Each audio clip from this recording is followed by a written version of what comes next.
We're exporting a whole lot of really bad and dangerous rhetoric, bad research, and unfortunately it's being picked up and amplified in other countries. Never forget the elephant in the room. It's actually such a big elephant that I don't think people can even breathe in that room because it's such a huge elephant. It's the number one preventable cause of death in Australia.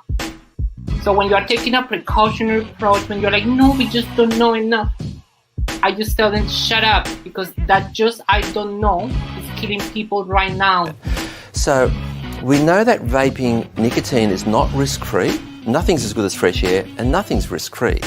But the Royal College of Physicians in the UK, Public Health England, have reviewed comprehensively the literature and found that, concluded that vaping nicotine is at least 95% safer over the long term than smoking cigarettes. It's not about really quitting smoking. Their ideological viewpoint against vaping is so strong and so weird. Like, honestly, it's just weird. I don't know why it evokes this incredible sort of anger from these people. I mean, this colleague of mine said to me when I first moved to get the inquiry up, her comment to me was, why don't they just use a patch? And I said to her, do you smoke? And she's like, no. I said, have you ever smoked? And she said, no. And I said, well, shut up then. You don't know how hard it is to quit smoking. Unfortunately, we're putting people in the choice of either being criminals or running the risk of a 2 in 3 death from smoking. And we shouldn't be putting people in that position. No. Clearly, when you tell teenagers not to do something, there's a good chance they will do it.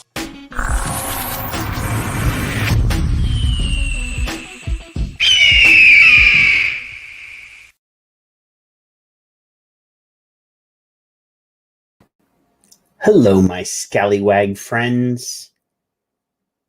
We've had a pretty interesting week, and I expect that we're going to have a few more interesting weeks. As you can see, I broke out the Scallywag tee for tonight's show, and I did see that there were a couple people posting on the internet that they had acquired the Scallywag tee. So we know each other now. When we see each other out in the world, we're going to know, hey, that's a pirate who is willing to break the law to save someone's life. Because that's what we're going to be doing. But anyway, hi and welcome and hello to all of my smuggler friends.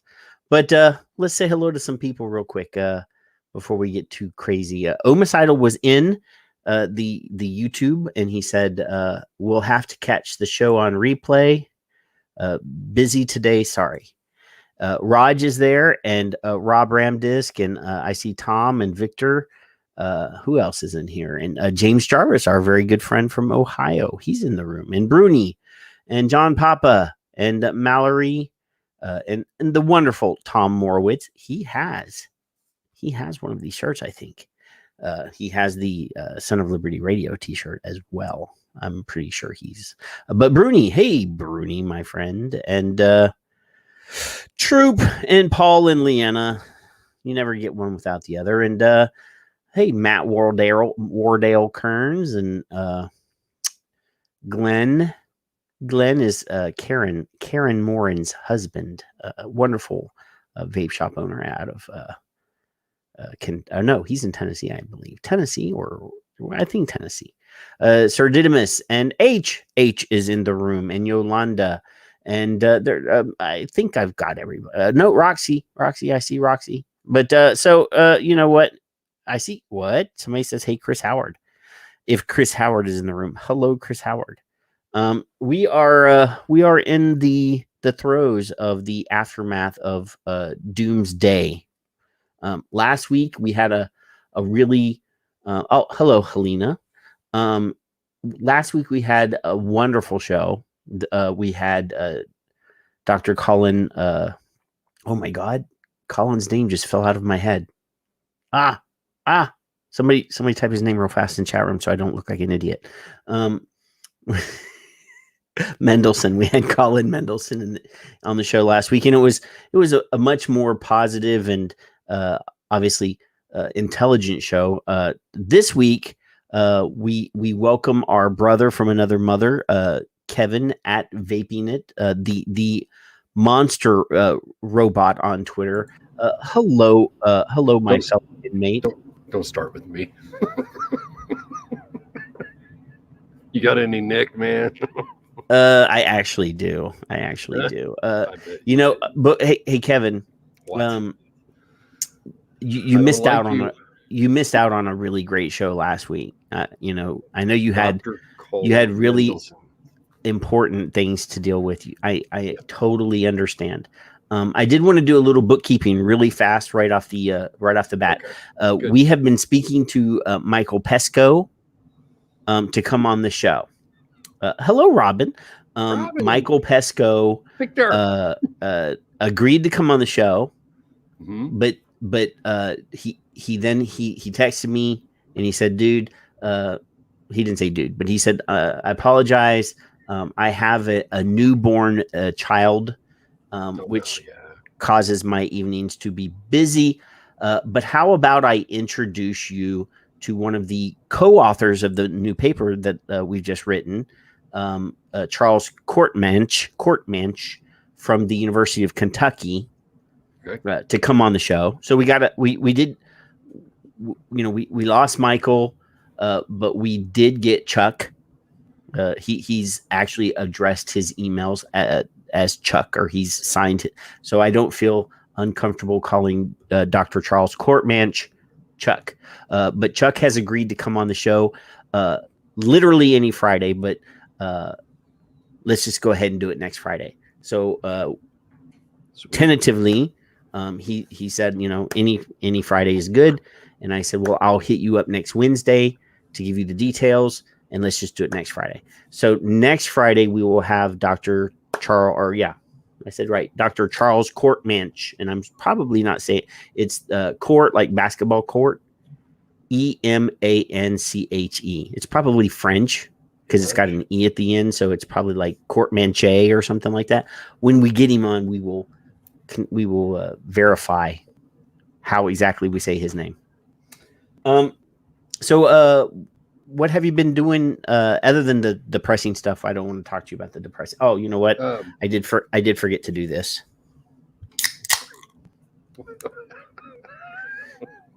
All right, continue. What have you done since we spoke to you last? That sounded like a cross between a shotgun and a beer. I'm watching the world go on fire. It's just on fucking fire. Yes. I don't understand. It's not funny. Hi, Bruni. Hey, Liana. I missed you guys too. 3 weeks, I think I've missed. 3? Has it been 3? At Yes, least 2. it was 3 because the first show that you missed, what we luckily got our friend Sean Taft, not Taft, the other Sean Casey, and Andrew from Vape Bands actually came on, and we had a lively discussion where Sean told me that I was crazy when I said that all flavors would be banned. What? Yes. Did all flavors got banned? What? And then obviously you missed the show that I know that you really wanted to be here for, Dr. Colin Mendelsohn. You missed that. Yes. Yes. So, you know, I'm lots sitting of in jail. I'm waiting on some bail money because Janice wants her flavors, and I'm not going to let her. Yeah. Well, no, you're serving good time there, buddy. And I'm glad that they got good. I'm glad they got good Wi-Fi there in the Hooskow. In the Hooskow, is that what you the said? Hooskow. Did you say Yes. Hooskow? I did. That's another word I like. Yeah. Damn. I don't like you, but I like your words. I do have a fairly nice and broad vocabulary. And you're articulate with them. You're correct. Sometimes. Pronunciation most of the time. You don't know Dr. Mendelssohn's last name. I did remember it before somebody typed it in the chat room, though. It did get typed in there eventually, but I did the dementia. Yeah. Which will get worse if I don't have nicotine. Exactly. I'm just curious how they could get faded. 10 million or how many, what is it? 100 million people made all these applications and they can't find one that was correct yet. Blanket ban, right? Now, Kevin, What? we're gonna look back. Somebody We're gonna look back. told me. We're gonna look back to last year on this day, or not this day, but the show after the filing deadline. Yeah. I can't remember exactly what date it was, but there was a comment that I made at that time that got a lot of pushback and a lot of people telling me that I was a fearmonger and I didn't know what the hell I was talking about. And I said something basically to the effect of FDA could easily write up a bot. What? A bot, a piece of software to scan all of the submissions for anything that they want to find wrong, and that they could massively reject. In the cell. I know, right? They could reject massive amounts of PMTAs. No. With just a piece of software. They could scan it like one of them old fill in the test things. And they just zip. Like a Scantron. Yeah. Scantron. Mike's like a Scantron. You know, and people told me that I was crazy. People told me, they would never do that. Mike would say, well, you are crazy. Well, Mike, I can't do Mike's voice, but ship X or X shipped or whatever. So they found one particular criteria that because every one of the MDOs that I've seen or read is identical in verbiage. Identical. You suck. You're denied. Piss off. We're coming in. All they had to do was type in the software, bloop, bloop, bloop, look for this problem, and they rejected what? Well, they rejected 4.5 million PMTAs from essentially a cut and paste job. Right. I mean, he just did that to get the ball rolling. It was a make work for FDA. I think he probably knew that none of his shit was going to go through because it was probably a cut and paste job. Then they've roughly somewhere. So that left them 2.5 million PMTA, something like that. Yeah. No, I'm sorry, 2 million PMTAs. So then they've in the last 2-3 weeks they've rejected another 900,000 PMTAs. So that leaves and obviously on the basis of the fact that there were flavors and that there was no product specific testing or proof that your product would not initiate youth, that compared to. So here's the thing: is they never really told anybody what the criteria was. That's for what this. I was going to ask. Yeah. So apparently in the letter it specifically says something like your product does not show that it is better for adult smoking cessation than a comparator product such as a tobacco specific. So they wanted specific data on your particular product, comparing it to a tobacco flavor. Instead of taking all of the data that we've already gathered over the years on a general adults like flavors. Did anybody tell me in the chat room? Did anybody use Dr. Farsalinas' survey? Because that was I'm sure that was a general, but again, it's not product specific. It's not RCT or whatever. Yeah. Yeah. So they and then obviously, how other than doing like a mail out survey to your clientele. Now I know that there are tons of people that are in the industry that keep good data on their clients that have a good database. Yeah. However, there are plenty of companies out there and vape shops and that do not do that. Right. That do not keep a mailing list or a database so that they could send out, hey, right. feel this out. But the problem is, people don't particularly quit with one flavor and then stick with that one flavor. Not normally, no. So, it's quite difficult for our particular category of, and I shouldn't say our, because Kevin and I are not in the business. We don't I sell t-shirts and, I actually have an outside job that I love that I would never leave. I have to pretend that I like you. I know that's your job. It's not easy. So, yeah. This hoop that they're trying to get people to jump through. And again, Kevin, I could point out to countless shows from the last, I've been doing this particular show for about 6 years. And then I did the Vaping Militia Radio before that for another 2 or 3 years. I could count up to pointless, or not pointless. Well, it is pointless, but countless times where I said this process was never designed for the open market. Right. And that I felt that no open market product would get a PMTA approval. I've said that many times on this show. I am not being hyperbolic. That's another big word.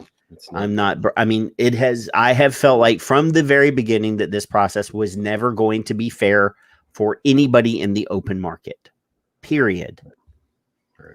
I salute every person that tried. Yep. I salute every one of you. You busted your asses trying to climb a mountain that is unclimbable. Mm-hmm. And it's unfair. But guess what? Government regulation is never fair. Never fair, Kevin. You're going to choke the shit out of people.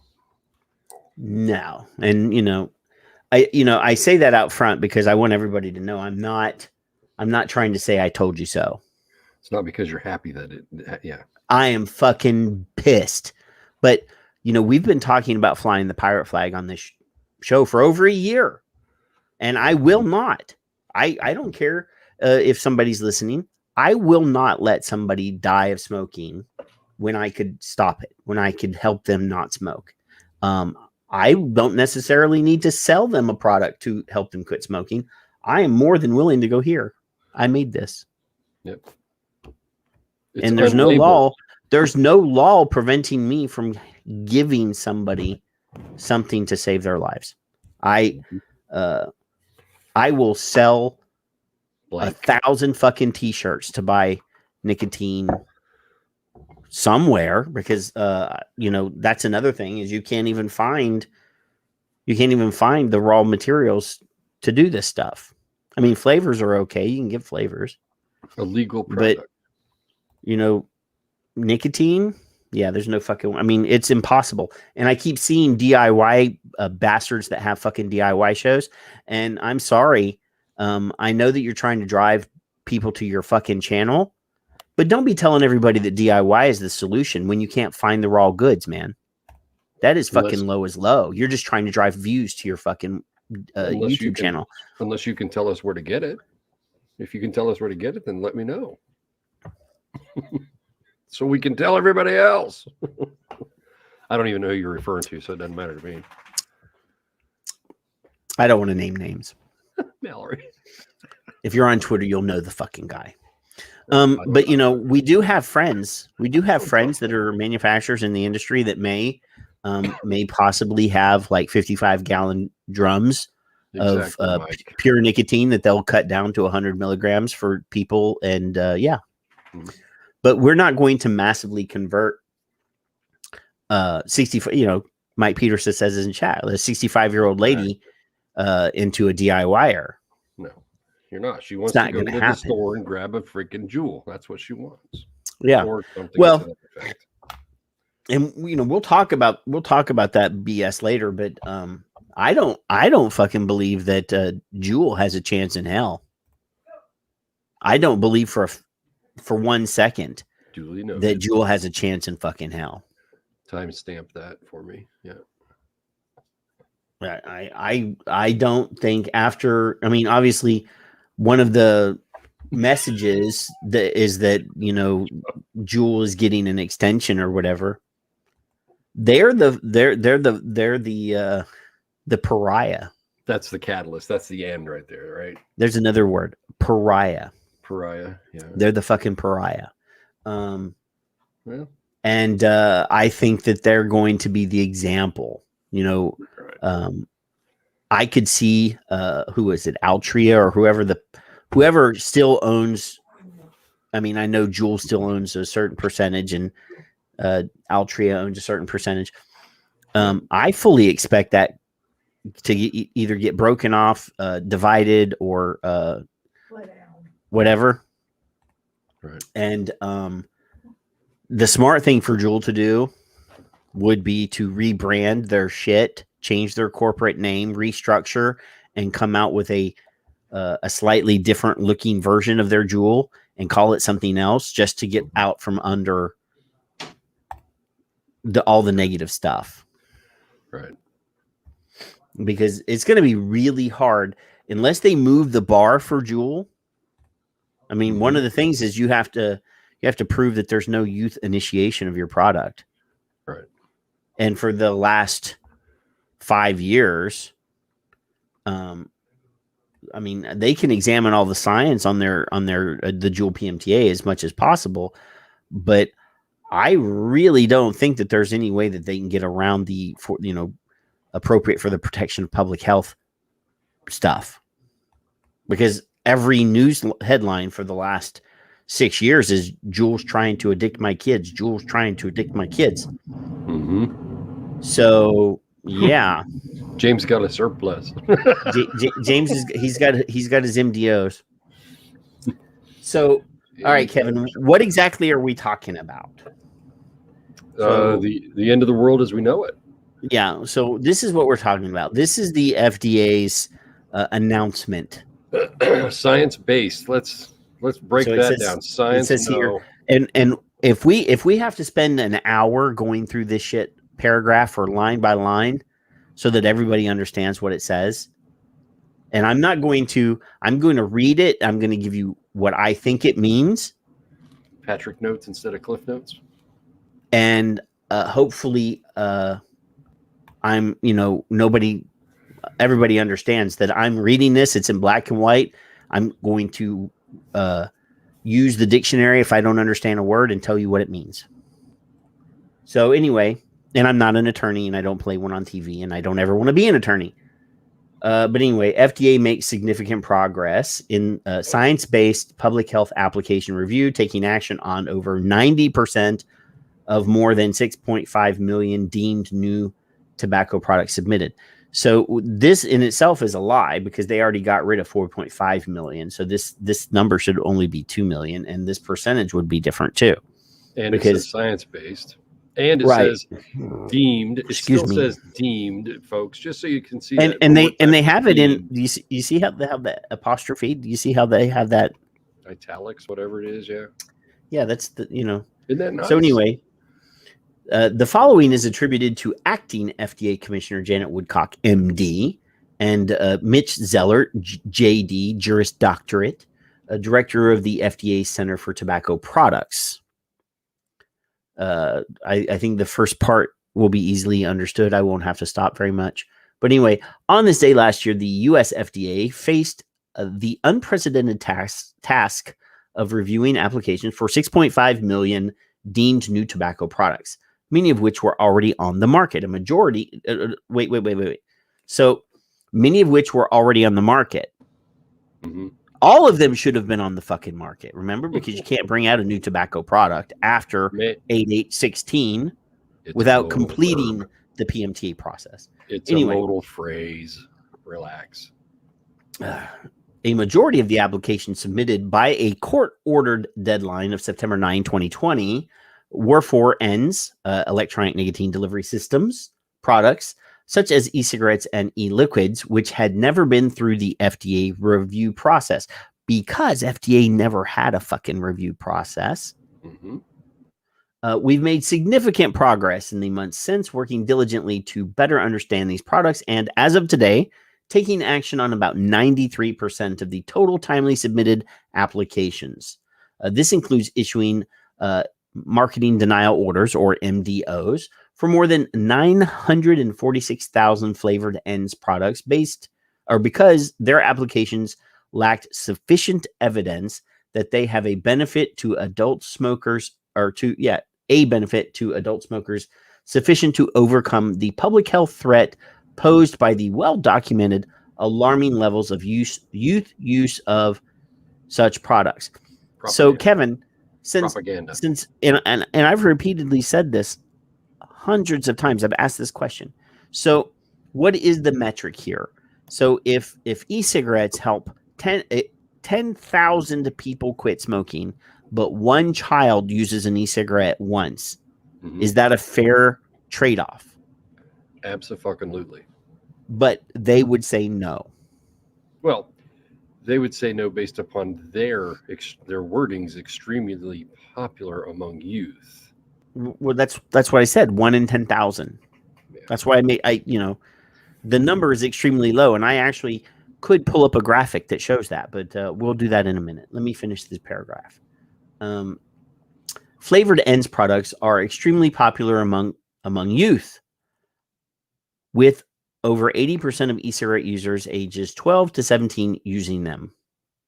However, there's more work to be done to complete our remaining reviews and ensure that we continue taking appropriate action to protect our nation's youth from the dangers of all tobacco products, including e-cigarettes, which remain the most commonly used tobacco product by youth in the United States.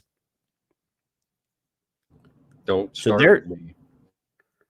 They're saying that. So I'm going to pause right here. I'm going to go to Twitter. I'm going to scroll down here to tweets and replies on my profile. Oh, see, there's Colin Mendelsohn show that you weren't here for. And Look there's our you current all show. Twitter-like. Look at that. I know, right?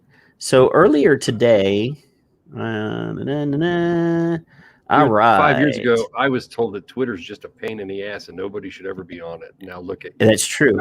So our friend Charles Gardner today, when replying to this asshat Dennis Herrera, who is congratulating the FDA on their wonderful move to remove all of the stuff that helps people stop smoking, and talking about specifically the San Francisco. I'm proud of San Francisco, or that San Francisco stood up for kids in 2019 and blocked the sale of e-cigarettes that have not received FDA authorization. This new decision by FDA underscores how right we were. Now finish the job, FDA, and apply the same public health standard to Juul. I don't want to talk about Juul, but this is the elephant in the room. So anyway, he says, Dennis, San Franciscan, and let's not forget that the smoking rate in San Francisco skyrocketed with this flavor ban, right? So it says here, Dennis, San Franciscans can legally buy THC vapes, edibles, joints, and deadly cigarettes, but they cannot legally buy e-cigarettes that help smokers quit and thus not die. Juul has helped more than 1 million quit smoking and saving 500,000 lives. On what planet does your worldview make sense? So again, that's the metric. Juul has saved all these people. And yes, I'm going to say, by and large, if you look at the numbers, the product that children have illegally acquired and used more than any other is Juul. But again, you heard me use the word, they have illegally obtained these products. Right. Now, is it the product's fault if a child illegally possesses a product? Mm-hmm.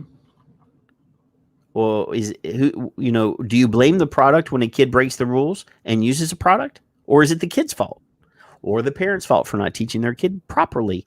Or is it just a thing like Caleb says in the beginning of our show? If you tell a kid not to do something, the odds are they have every incentive to do that thing that you told them not to do. Right? Yep. So I replied, I said, this is an actual psychoactive drug, talking specifically about THC, that is legal. And you can buy flavored THC products in San Francisco, right? Yep. Specifically sold due to how it affects brains, young and old. And I put in parentheses, not to disparage THC, because I'm not trying to dunk on THC. It is legally available, and it is sold specifically with the selling point that it is a psychoactive drug that affects people's brains.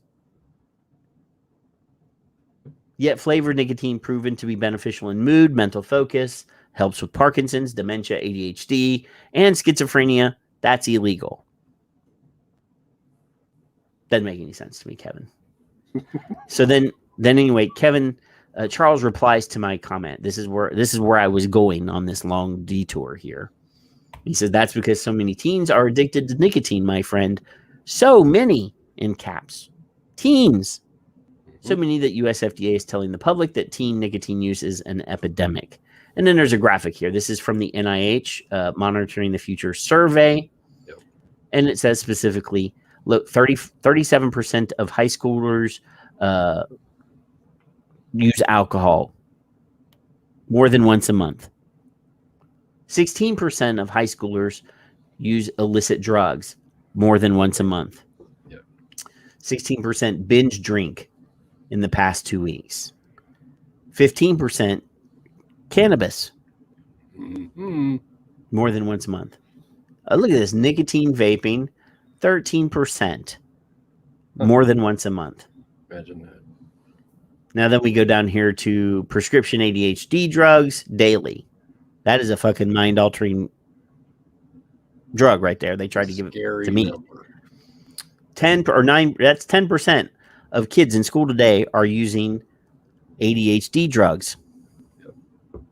9% are using prescription antidepressants daily. Only 3%. Only 3% of kids in high school vape daily, and 2/3 of those were smokers before they were vapors. Imagine that. But this isn't the epidemic. This is the reason why they're going to ban 99% of the products that adults use to not die. Well, what's his name? Zeller. Zeller likes the word data, and he's using the wrong data. Is it data or data? He says data. I say data. But fuck him. Yeah. This So is everybody else. But science and data or data isn't really what he's used. He's used a socio-political stance. No, they're using emotion. Yeah. And they're wielding it like a fucking sledgehammer. Yeah. So anyway, yes, this right here, this 3% of daily high school kids that are vaping is the reason why they're going to ban 99%, 99.9%. I'm going to stick to that fucking number, Kevin, because that's the number that FDA predicted in 2014, again in 2016. And I think that they're doing everything possible to make their prediction come true. Right.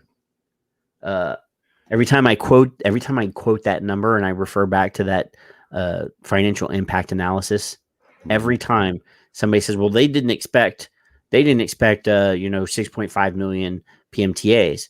Doesn't matter. They still only want to regulate a handful of products. So it doesn't matter how many PMTAs got submitted. They already had, hey, David Gerlitz, they already had a plan. Speaking of predictions, yeah. They already had a plan. So, this right here, this is the justification. This is the epidemic. This is the number. This is the number right here. So those are the juvenile delinquents right there. 3% of high school youth that use vaping daily. This is the justification for killing every person that could have stopped smoking with vaping. This is their justification. Patrick, let's get some hate mail. Let's pretend it's 10%. Let's pretend it's 10%.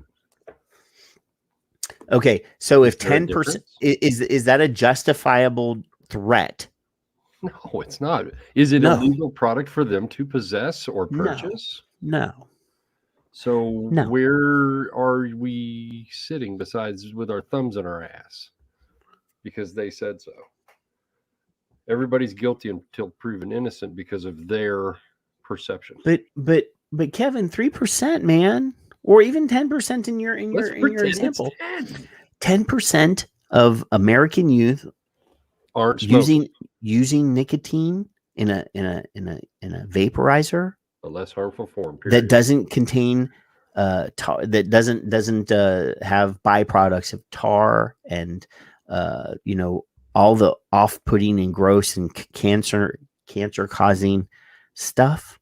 I could care less if every high schooler in America used nicotine. It would not, because there is no long-term health impact. Would not, could not, and should that not is not beneficial. Right. There is no science that shows that nicotine harms developing brains in humans.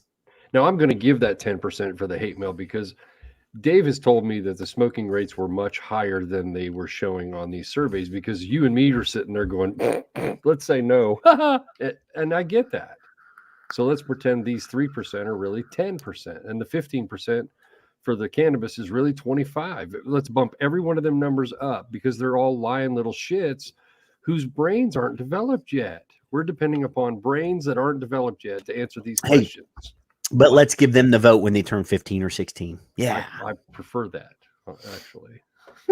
But 14. I think 14. But unless they married their cousins or something. But Kevin, do we use the word addiction when referring to oxygen and breathing? No. I need oxygen to live. I breathe it because I'm habitually dependent on oxygen. Every friggin' day you do that? Good Lord. And if I use too much, if I get too much oxygen, I hyperventilate. I used to say that when I was smoking. I was getting too much oxygen. I needed to smoke. But if every kid in high school in the United States was using nicotine, they're not smoking, which will kill them, and there is no negative long-term health effect of using nicotine. Unless they end up unless they have some sort of underlying weird underlying condition that's because it does affect your cardiac. It does it's a stimulant. It will do that. Right. So you are dependent on a product or a chemical that has no negative impact. Except for the brainwashed masses, right? That have apparently not developed a brain. So I refer to this because this 3% right here is the justification for this BS right here. Yeah, and they're getting away with it. Yes, and I finished this paragraph, so we will move on. As required by statute, a key consideration in our review of pre-market tobacco product applications submitted for products like e-cigarettes is to determine whether permitting the marketing of the product would be appropriate for the protection of public health. We talked about that 3 weeks ago, taking into account the risks and benefits of the population as a whole. This determination includes consideration of how the products may impact youth use of tobacco products and the potential for products to completely move adult smokers away from the use of combustible cigarettes. Importantly, we know that flavored tobacco products are very appealing to young people and old people. Therefore, assessing the impact of potential or actual youth use is a critical factor in our determination as to whether the statutory standard for marketing is met. Blah, blah, blah. Let's protect the kids. And God damn it, yes, let's protect the kids. I have no problem with protecting the kids. Absolutely. We did that by making this product illegal for them to purchase until they're 21. That's what happened. I remember December 2019. We did that. We protected the youth. We went to every fucking state, Kevin, and pushed this product to be an adult-only product. We did that. Yeah, well, I didn't, but yes. I mean, every trade association that we had, whether that was SAFADA or VTA or the Vaping Militia, we went around and suggested, hey, here in Texas, I used to slam shops before we had Vapor 18, before it was illegal for minors to possess these products. And I remember when it was back in the Stone Ages and vaping years, when it was not an age-restricted product. And I would hammer the fuck out of vape shops all the time. And they would justify it by saying, well, it's not illegal. It's irresponsible. Right. So we pushed We want to be a respectable business. Please make this age restricted, whether that's 18 or 21. And my argument for the hate mail is, at what age is a smoker considered a smoker? So I get it. The professional side of it had to do something no matter what. I get that. But on the human side, I say, no, fuck that. So I only brought one beer into my office. Yingling is a Pennsylvania beer. They used to not sell it here in Texas. I thought it was Yearling. About 3 months ago, Yingling. No, it's Yingling. It's an N. Yuengling. They started selling it in Texas, and I was at the meat market a week ago buying some steaks, and I saw it, and I was like, damn it, I got to get that.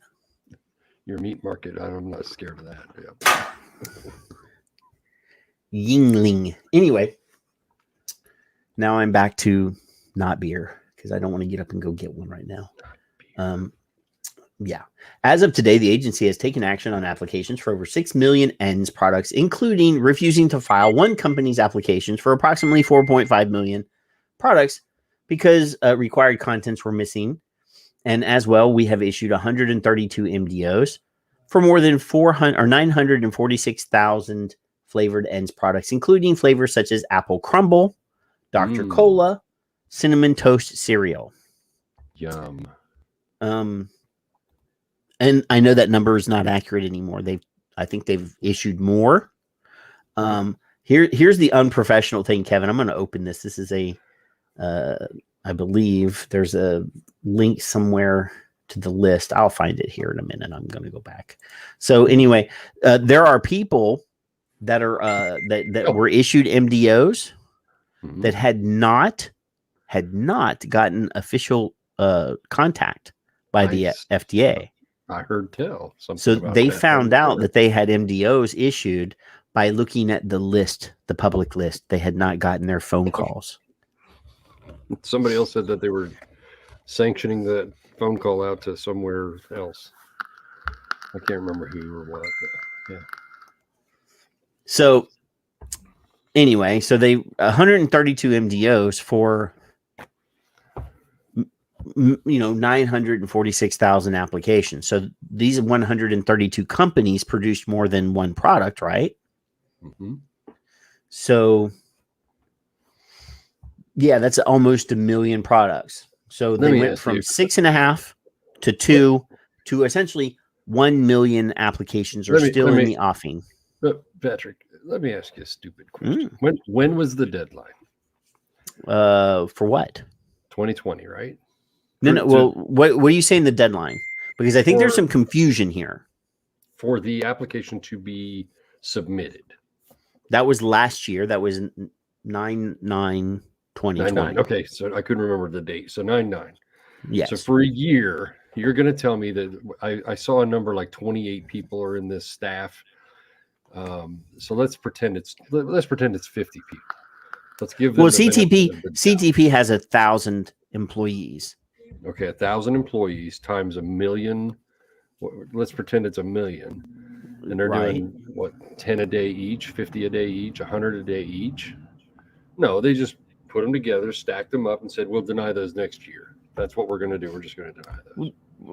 It doesn't even take one employee. All it took is one IT guy to write the fucking bot.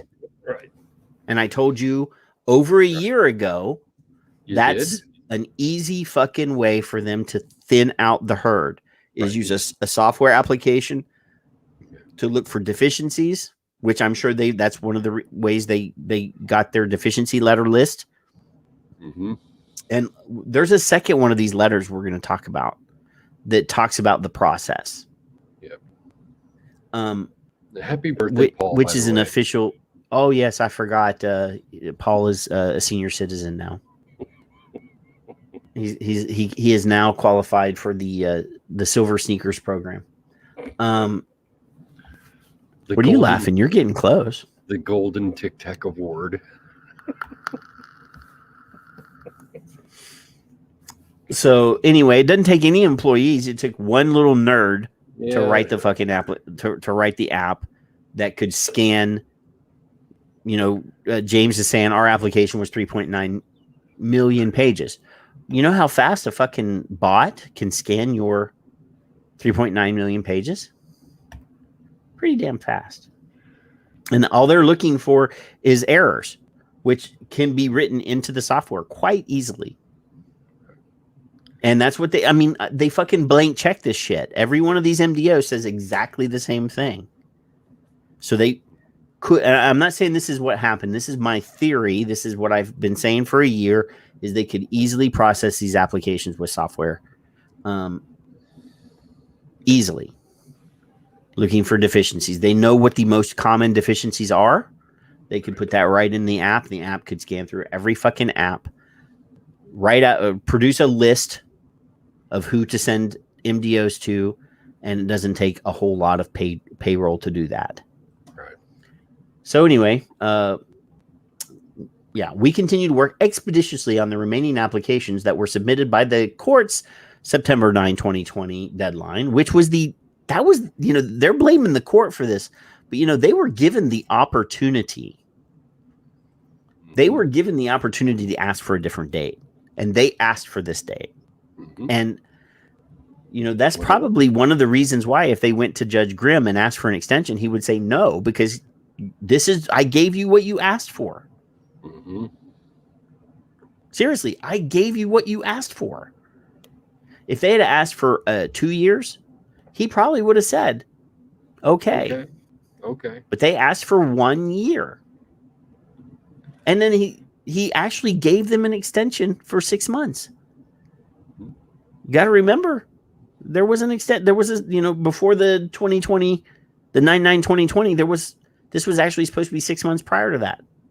Right. And he granted them an extension already. So that is the date that they requested. Strange. Anyway. Well, they may have a slow speed, low drag software for you to use, but I guarantee you that they have much more processes than what you have access to. They don't want to make it easy to you. No. Nick says he has something for me. Right. Let me finish this paragraph. Patrick, Nick has something for you. Did you mail anything to? No, I have the boxes. I actually I got the boxes. Jennifer's like, look, I got the boxes. Oh my God. I got the boxes. Oh, hey, Nick, Jennifer's waiting on something from you. What are you doing down there? Lay off of that shit right now. So last night, one of my friends who's a comic book artist, was on YouTube, and he was saying about Dallas Cowboys, and they were playing the Tampa Bay Buccaneers last night. And I said, you know what, dude, I hate to do this, I really do, but you have to turn in your man card, because no man in Texas roots for the Cowboys. I said, I hate to do this, but go Bucks. And that was just for Nick. Anywho, for pre-market tobacco product applications, our responsibility is to assess whether applicants meet the, did I already do that? No. Whether applicants meet the applicable statutory standard for marketing their new products. As we have said before, the burden is on the applicant to provide evidence to demonstrate permitting the marketing of their product meets the applicable statutory standard. Our continued review also includes a smaller number of pending applications that are being reviewed under the substantial equivalence standard for pipes, cigars, hookah tobacco, and for which we've granted marketing orders for over 350 products. That has nothing to do with us, but he's just justifying the fact that yes, we've been working on these cigars and pipes and stuff, blah blah blah. Lower nicotine cigarettes, yeah. Well, I shouldn't say he. This is Janet Woodcock. Anyway, all new tobacco products on the market within the statutorily required pre-market authorization are marketed unlawfully. So let's repeat that. All new tobacco products on the market without the statutorily required pre-market authorization are marketed unlawfully and subject to enforcement action at the FDA's discretion. Mm-hmm. So that basically means that any product that does not have marketing orders that is currently on the market, whether they've received MDOs or not, is illegal. It's black market. You're already pirates, every one of you. So as of yesterday, whether you have an MDO or not, if you are on the market, technically you're illegal. Subject to enforcement action at FDA's discretion. So I'm going to read the paragraph some more. So the FDA is committed to completing the review of the remaining products as quickly as possible to provide regulatory certainty, and will continue to keep the public informed of our progress. Mm-hmm. In the meantime, products for which no application is pending, which means you didn't submit a PMTA, including, for example, those that have received MDOs, marketing denial orders, or those for which no application was submitted, which I already said before, are among our highest enforcement priorities. Mm-hmm. So if you haven't received an MDO, if you've got an application pending, you're not a priority. Right. Okay, but you're still illegal, but you're not a priority. It's like all the 9.9 or all the 8.8 products. It's getting confusing with all these alliterative numbers. 9.9, 8.8. Yeah, that all those guys are illegal and have been illegal and haven't been enforced on. Mm-hmm. All right, there's tons of products that are on the market that weren't on the market prior to 8.8 of 16, right. And that's never, there's been a couple warning letters sent out and things like that. Nothing crazy. Nobody's, Puff bars was not on the market, and you still see those everywhere. There's just all sorts of bars. I want to know who the jackass was that called all these bars, because when I think of bars, I'm a fat kid, so I always think of candy bars, right? Chocolate candy bars. Where's my big knowledge guy? Well, I was just going to say that. Where is he? But yeah, chocolate bars. Yeah. Where's Chris at? Because we always have good talks about chocolate. Anyway, if such products are not removed from the market, the agency intends to follow its usual enforcement practices, which I haven't. I mean, it's like a fucking traffic cop on Valium. Stop. Did you sell that to a kid? We're going to warn you. Here's your warning letter. If such products are not removed from the market, the agency intends to follow its usual enforcement practices in these circumstances and will issue a warning letter before initiating enforcement action, such as civil money penalties, seizure, and injunction, and afford the recipient an opportunity to respond. Thank goodness. Since January of 2021, we have issued a total of 170 warning letters to firms that collectively have listed more than 17 million ends with the Now, what? I got it. They have listed 17 million because they did not receive 17 million PMTAs. But there was a lot of products that were registered that people whittled down their product lists and so forth so that they didn't have to try to do everything. But this is all about a regulatory definition. Yes. So if that is not the 17 million ends with the FDA that had not submitted pre-market application for those products. Among those warning letters in an effort to take action on products with likelihood of youth use or initiation, the FDA has issued a warning letter in July to a single company that did not submit an application and has more than 15 million products listed with the FDA. That is crazy. It's a mouthful. One company had 17 million SKUs? Really? Well, that is unbelievable. So, I mean, I understand that everything and every variation has to be listed and all that, but 17 million?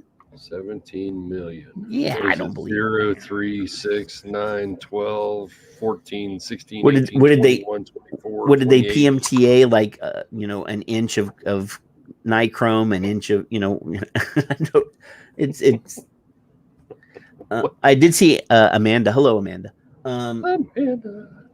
So essentially what this is saying is that any product that's on the market that hasn't received a pre-market application or has not received marketing orders, is illegal. Oh, no, what this is saying is that they can't enforce the law that they are required to enforce. Do you want me to go back to the 31 Attorney General's tweet? To keep children from accessing these products, and they're just fucking with people. That's what they're fucking saying. The CTP has 1,000 employees. Oh my god. Okay, there is no fucking way 1,000 employees can regulate a product market that has 1 million products, let alone 6.5 million. Right? There's just no fucking way. Well, you got the coffee cooler, and then you get the lunch breaks, and then Oh my god. Anyway, so I'm just, we got our pirate flag, dude.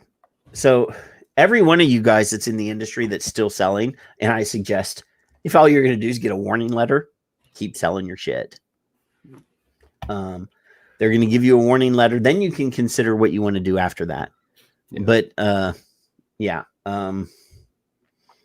at your discretion. This is a big nothing ball. Now, what this does do, everybody literally just keep saving smokers. You're all illegal, so it doesn't matter. You're all illegal. And, now here's the thing, though. Lindsay, who was in the chat room a while ago, tweeted a while back. They haven't enforced on the 9.9 stuff. What makes you think they're going to enforce now? Well, considering most of their store visits and things are all contractors, they're not real FDA employees most of the time, and in some places, but it's much easier for those contractors to do enforcement because they don't have to they don't have to scroll through a list of legal products. They can go into your store now. If they see e-liquid on the store shelf, that's it. You're done. Is that e-liquid? Oh, well, here's your ticket. No, that's our liquid. It's all fucking it's all fucking illegal now. So it's much easier for these contractors that they hire off of job hiring sites and don't really teach them or train them. They give them a questionnaire to fill out, walk in your store, fill out this questionnaire. It's a lot easier for them to do these enforcement actions now because all they have to do is walk into a vape shop. It says vape shop over the sign, over the door, and walk in. Is that e-liquid? Nope. Here's your citation. Nope. That's the remnants from my colostomy bag. That's what that shit is. I mean, at this point, Tom Morwitz says 7 Nick levels, 4 bottles, PMTA per flavor, 28 PMTAs per flavor, which is 500,000 lines. But you messed up. You messed up because hardly any companies have 7 Nick levels anymore. It's usually 036. That's 3. Usually they only have 1 bottle size now. Most of them have gotten rid of all the other variations. So it's 0, 3, and 6 and 1 bottle size. So your numbers are wrong. Very rarely will you find one that's 0, 3, 6, and 12. And I suggest, I'm going to cut you right off. Cut me right off. Everybody that's staying open, invest in a camera system that gives you 24-hour view, and you should have audio. That way you can go to the media and it becomes an opportunity for you. Now, James, you're not most. You're not most. What? You're one guy. And then obviously my good old buddy, the bald-headed mod father up above, Nick father. The Nick father, he's just one guy too. Yeah. And I know Amanda Wheeler is in there, and Amanda Wheeler does offer her product in more than 0, 3, and 6. I know that. I've ordered from her. So anywho, the people that are in this show are usually the more responsible people. You are not the majority. Except you and I, right? No, I'm the most irresponsible motherfucker on the planet.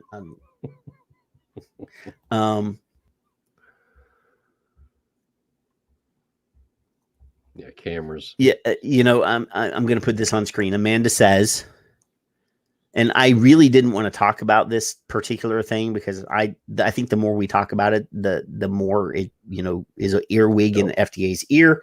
But they know how to test for TFN, and they're taking samples of synthetic from shops. If you advertise TFN, make sure it's TFN in the bottle. That is intelligent and smart, and the way to go. The way to go. Yeah. She says, "Oh, she's too late." Amanda, I'm going to correct you. We do not have good viewers. We have the best viewers. No, yes, that is true. Some of the best looking viewers too. Well, I'm not going to go that far. Well, except for Ed. Ed comes in here on occasion. Well, here, I'll show you. I'll show you a picture of one of our viewers.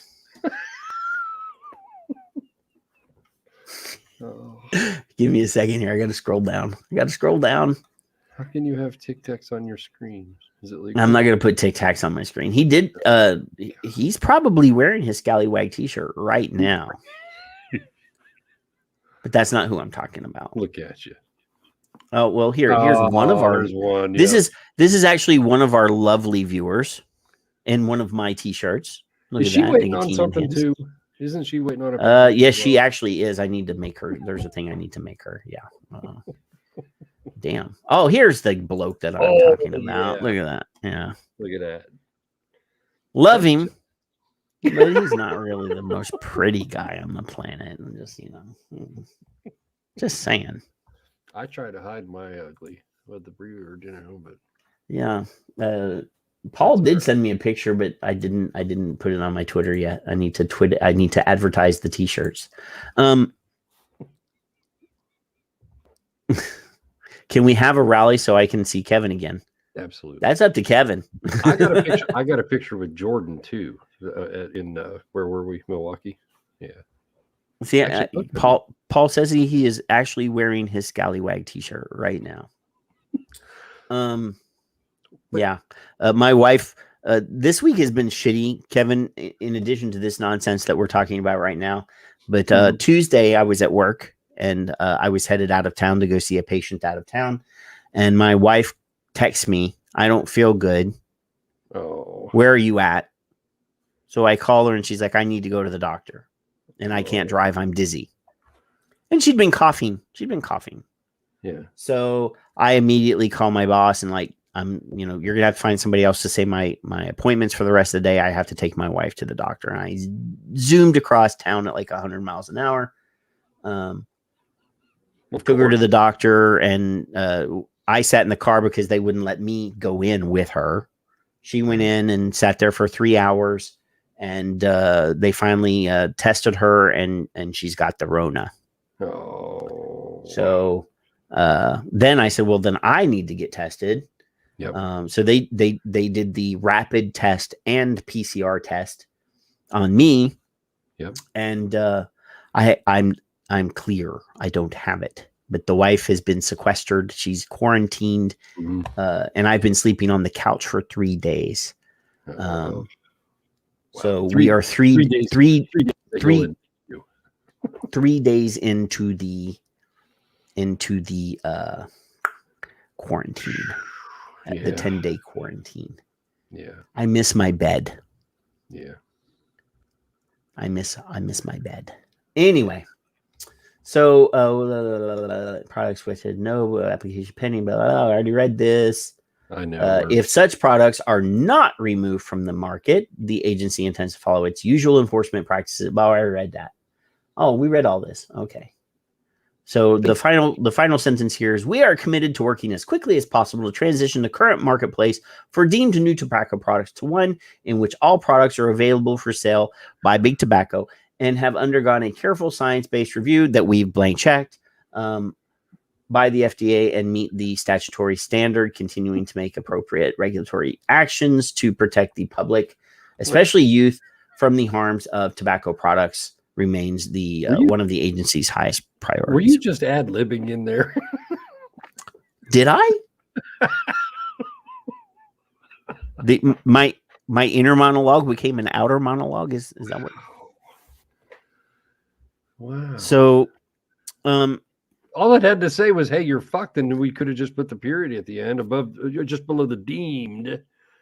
First of all, the word with apostrophes or whatever the fuck those two single ones are, it tells you that they're fucking lying. The science-based part tells you they're fucking lying, and then the youth thing tells you they can't do their fucking job, and then you're fucked underneath, and we'd have already been done by now, and we could have been bitching about it. No, instead you got to read through it.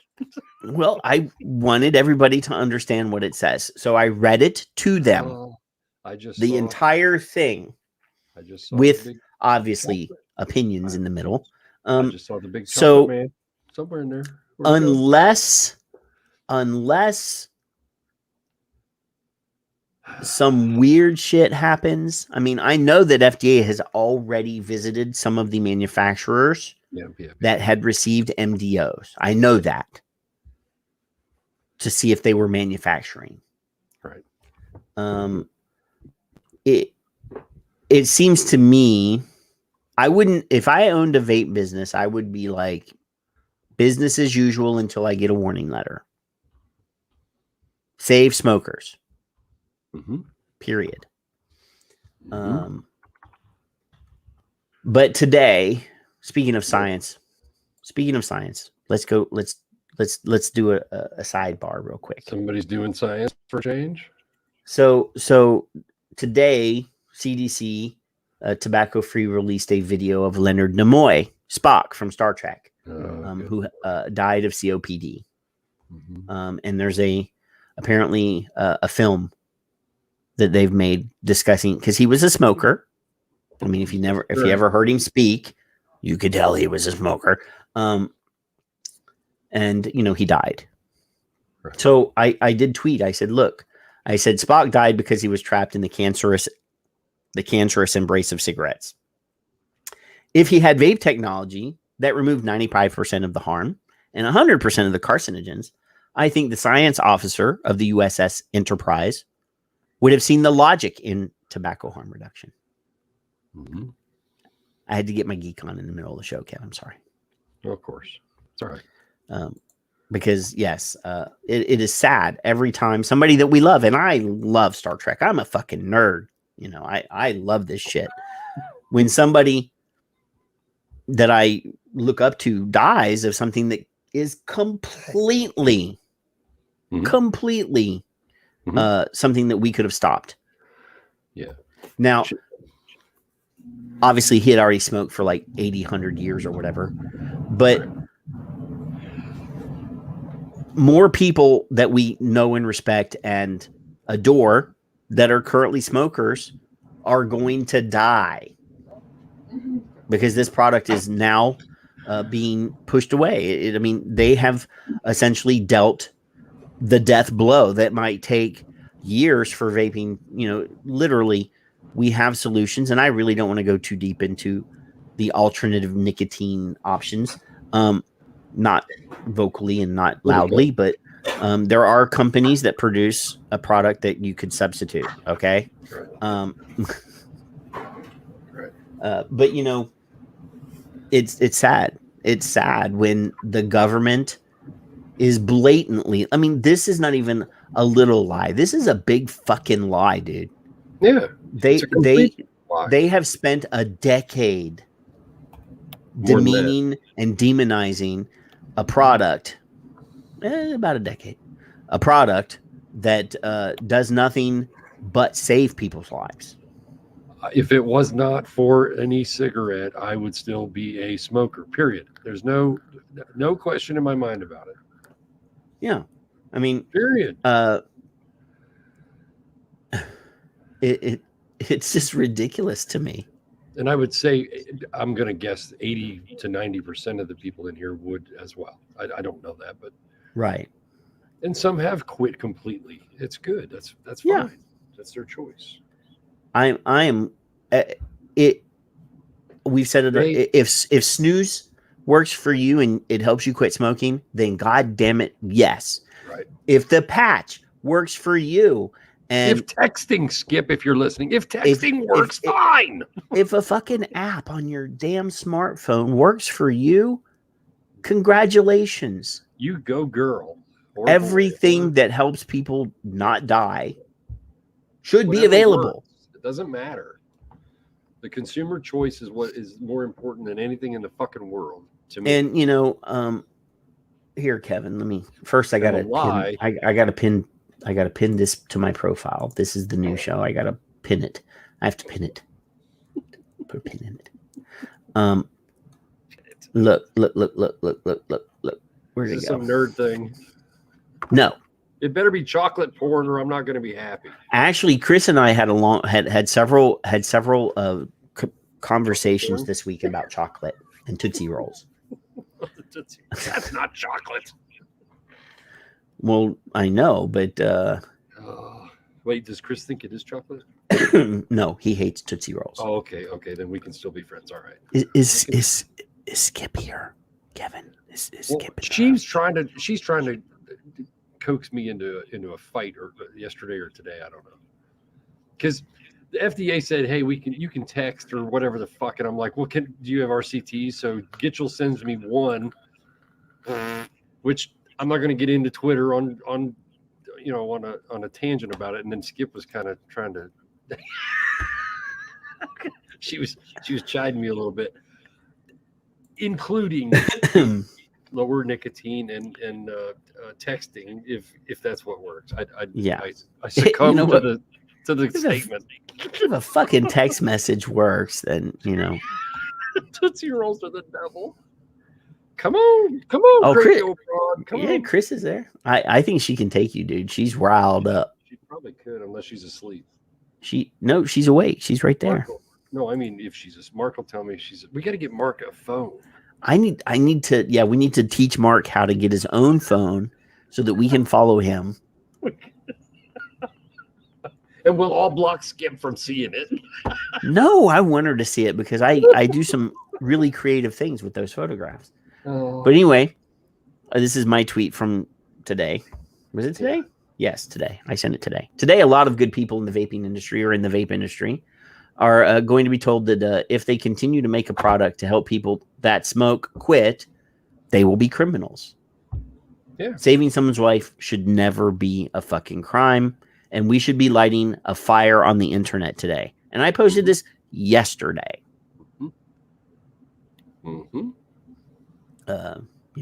This is what happens when you go to jail, man. You get prison tats, and this vaping guy that's in prison here for selling e-liquid.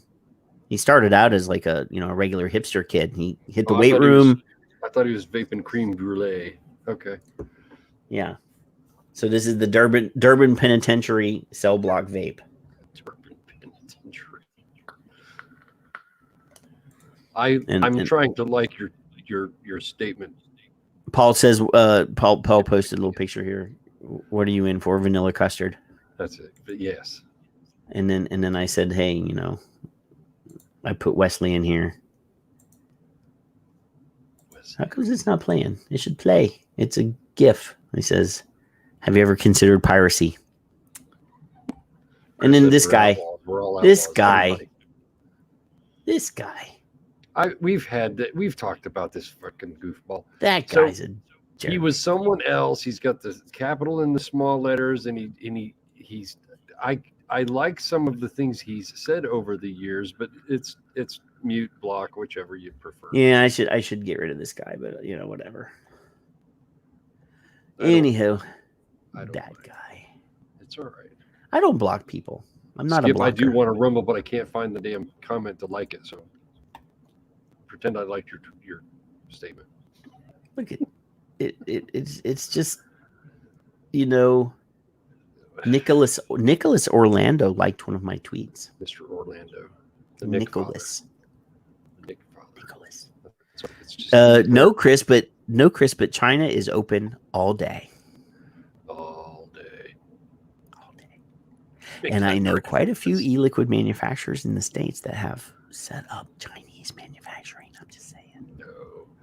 Troop, I'd like you to PM me and tell me who you think that might be. I've been wondering that for like 5 years. And the boy can't fucking type. He can't form complete sentences sometimes. I'm just saying. It's all right. We all have to have a voice. There's nothing that sets me off more than poor grammar. Well, that I can't do it. That too. I am a grammar Nazi. Addie's still here and listening and tweeting. See? Yeah. Addie's my homie that I didn't even know that I needed. Can we get e-juice from Mexico? I don't know. I already answered that. I would prefer it'd probably be a better thing to get it from China.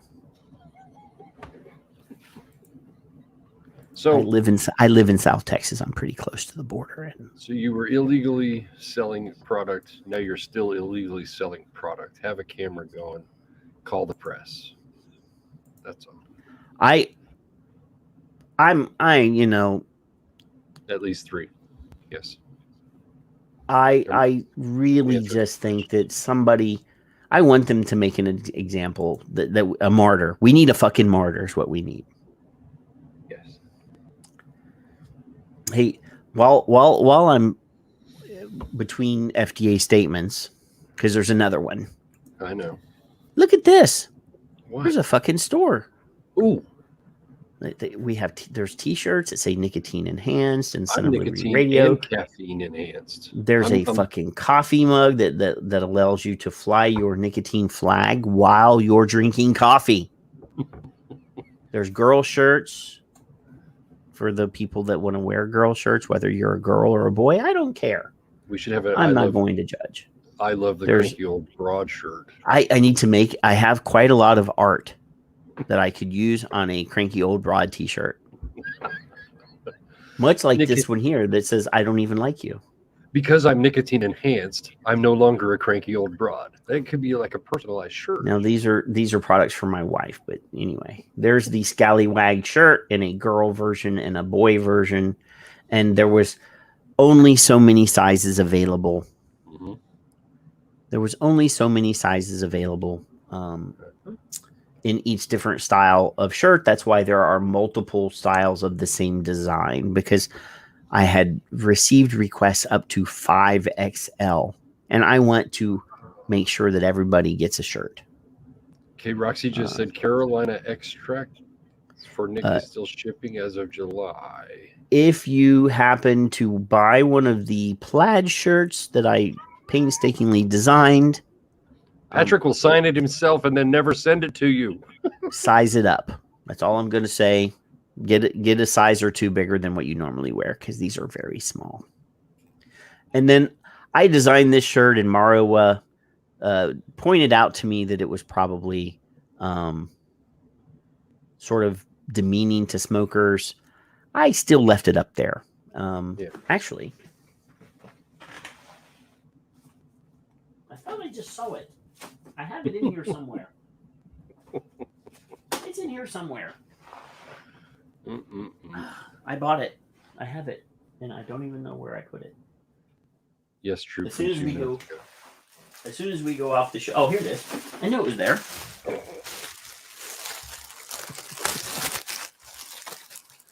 I think this is a very nice design. Chris, I will damn well design you a barbecue apron if you want. Ooh. They actually do offer chocolate? those. Are you melting chocolate? So, yeah, this is the... Mm-hmm. And there's an angel on one shoulder and the devil on the other shoulder to go with the smoking and the vaping. Anywho, every dollar that we make goes to something. I was going to buy Dr. Charles Gardner a microphone and a camera, and he said, I don't want it. Inco is going to get that for me. So I bought Kevin a camera, or not camera. I bought Kevin a microphone, and I might buy him a new camera. You never know. You never know. If nothing else, we'll give the money to CASA, or we'll save it up and we'll buy plane tickets to go to Silver Springs, Maryland, and throw a pile of dog or toe tags at the front door of FDA. Dog. Not dog tags. I have dog tags right here. toe I tags. thought you were going to say dog turds, and then you changed it. Dog turds? Yeah.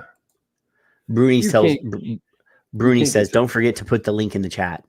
You can't get to the steps of I need like people like to do like wrenches, on YouTube that will handle that nonsense for me. I threw the link to the Teespring store in the chat room. But yes, buy a shirt because we want stuff. We're gonna need stuff. That was my suggestion to the guys with the last time in Washington. I said, you need to go to Silver Springs, Maryland, and get a toe tag, get toe tags, and put the names of people that that died from smoking on them, and put instead of using a toe, buy a couple cartons of cigarettes and tie the toe tags to cigarettes and throw them in a pile in front of the FDA. And let them clean it up. Yep.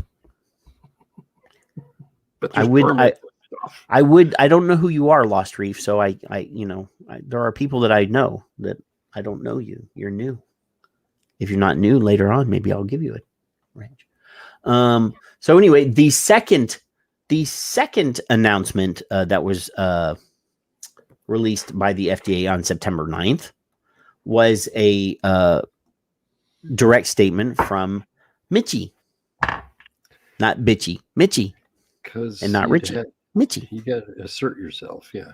Yes. So this is his statement. We will go through some of this. Some of this is educational because it does have a description of the process.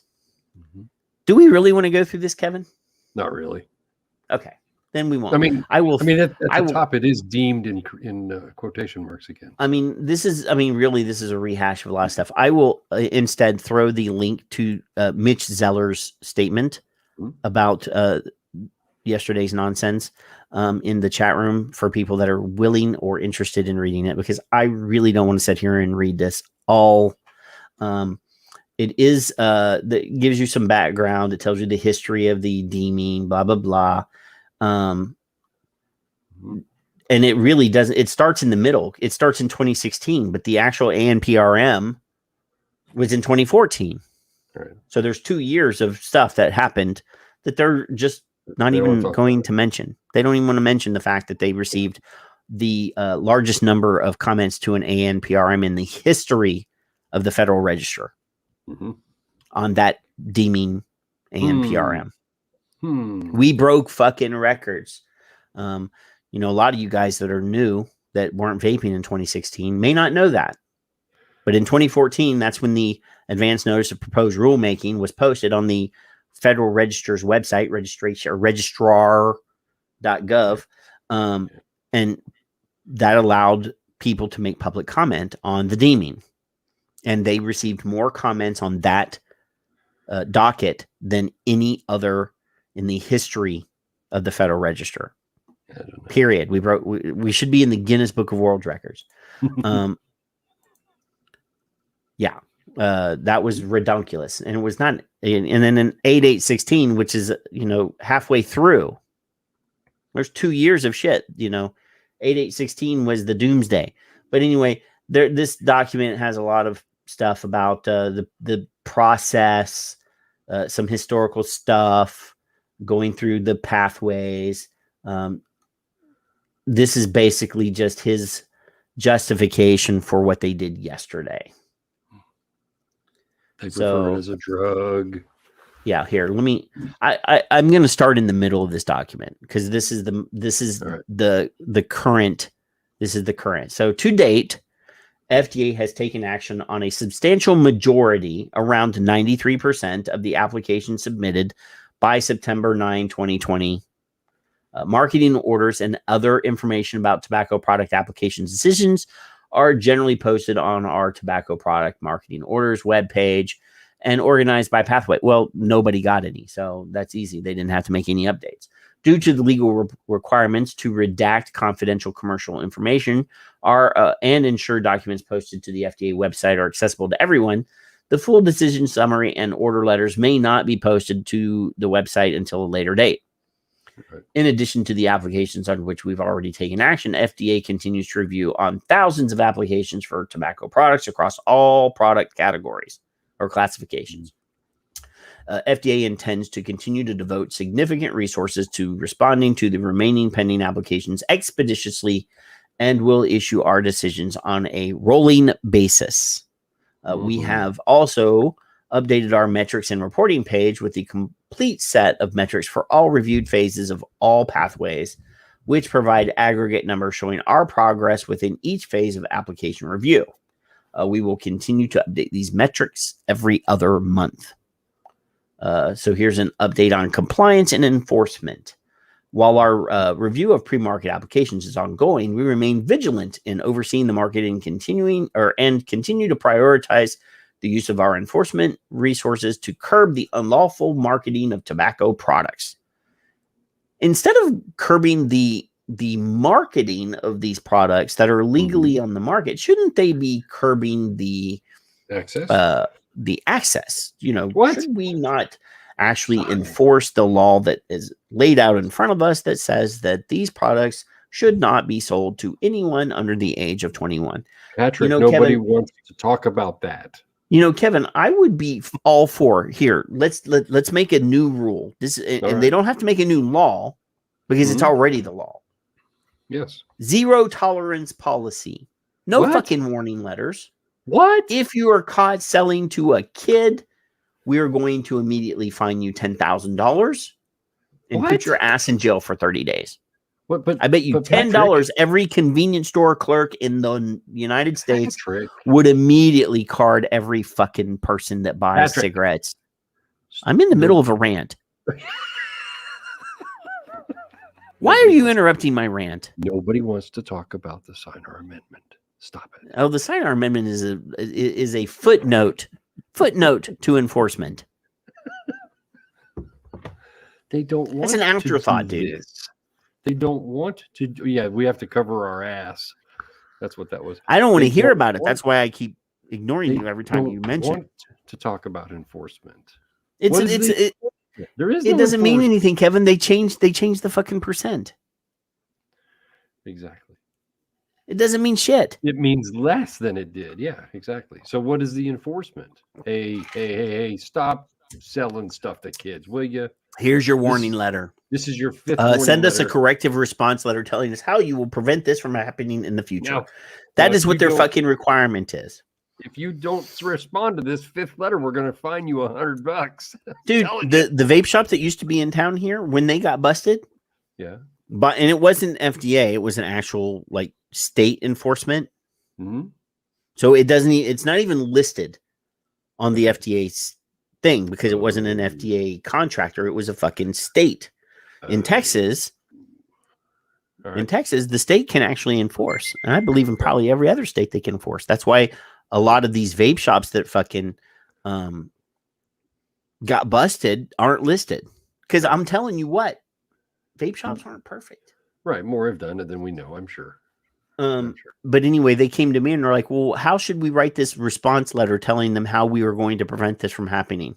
And I fucking wrote it. Right. And there's no way for me to verify they actually did the shit I told them to do. Anyway. This is all again. All right, here we go. Violations. Look. FDA requests that firms that receive warning letters respond to the agency within a specified time period, typically 15 working days, and provide an explanation of the steps they will take to address any violations. Didn't I just fucking say that? And their plan for maintaining compliance of the law. Wait a minute. Dear Mitch, I'm still going to continue to give less harmful alternatives to adults.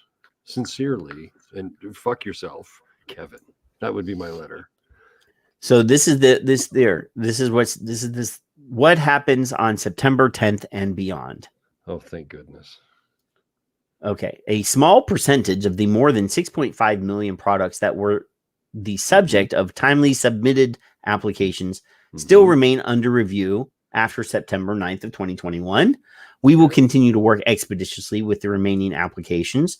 many of which are in the final stages of review, and will issue our decisions on a rolling basis, which he already said in the paragraph above. Rolling. Okay. Consistent with FDA's January 2020 revision of the revised April 2020 enforcement guidance, we will continue to make enforcement decisions on a case-by-case basis according to our enforcement priorities and individual circumstances, recognizing that we are unable, as a practical manner, to take enforcement action against every illegal marketed tobacco product, and that we will need to make the best use of agency resources.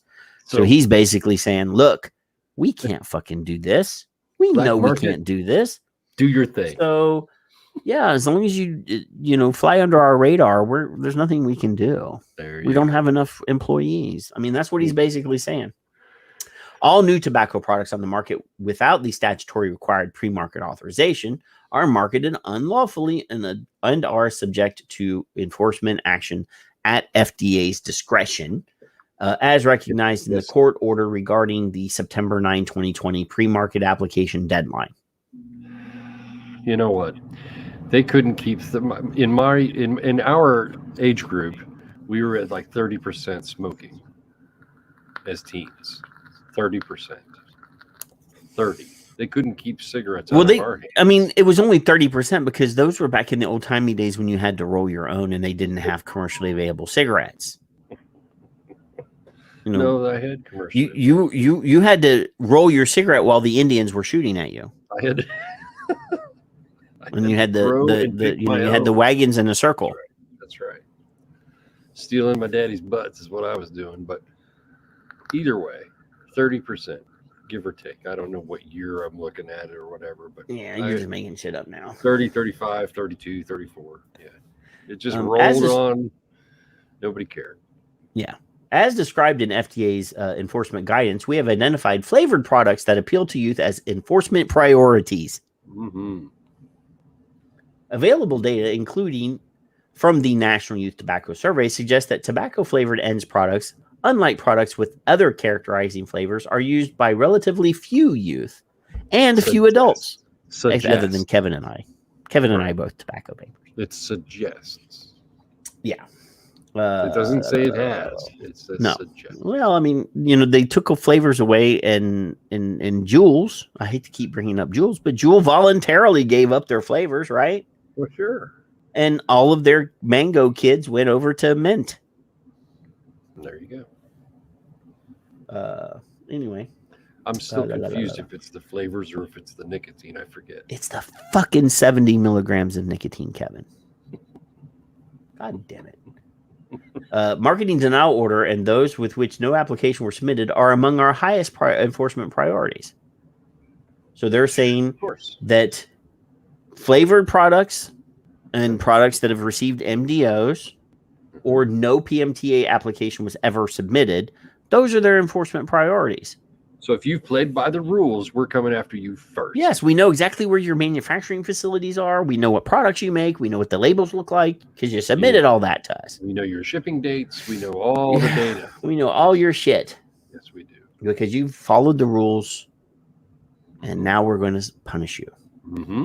If such products are not removed from the market, the agency intends to follow its usual enforcement practices in these circumstances and will issue a warning letter before initiating regulatory action, such as civil money penalties, seizure, and or injunctions, and afford the recipient an opportunity to respond. Well, we knew it was illegal, but we sold it anyway. I mean, at that stage, what is your response going to be? Right. I didn't know. Mm-hmm. So yeah, what I'm telling you is just fucking sell until they come. Physically get your warning letter. Yeah. Say I apologize. I will move to a different product, and then go TFN.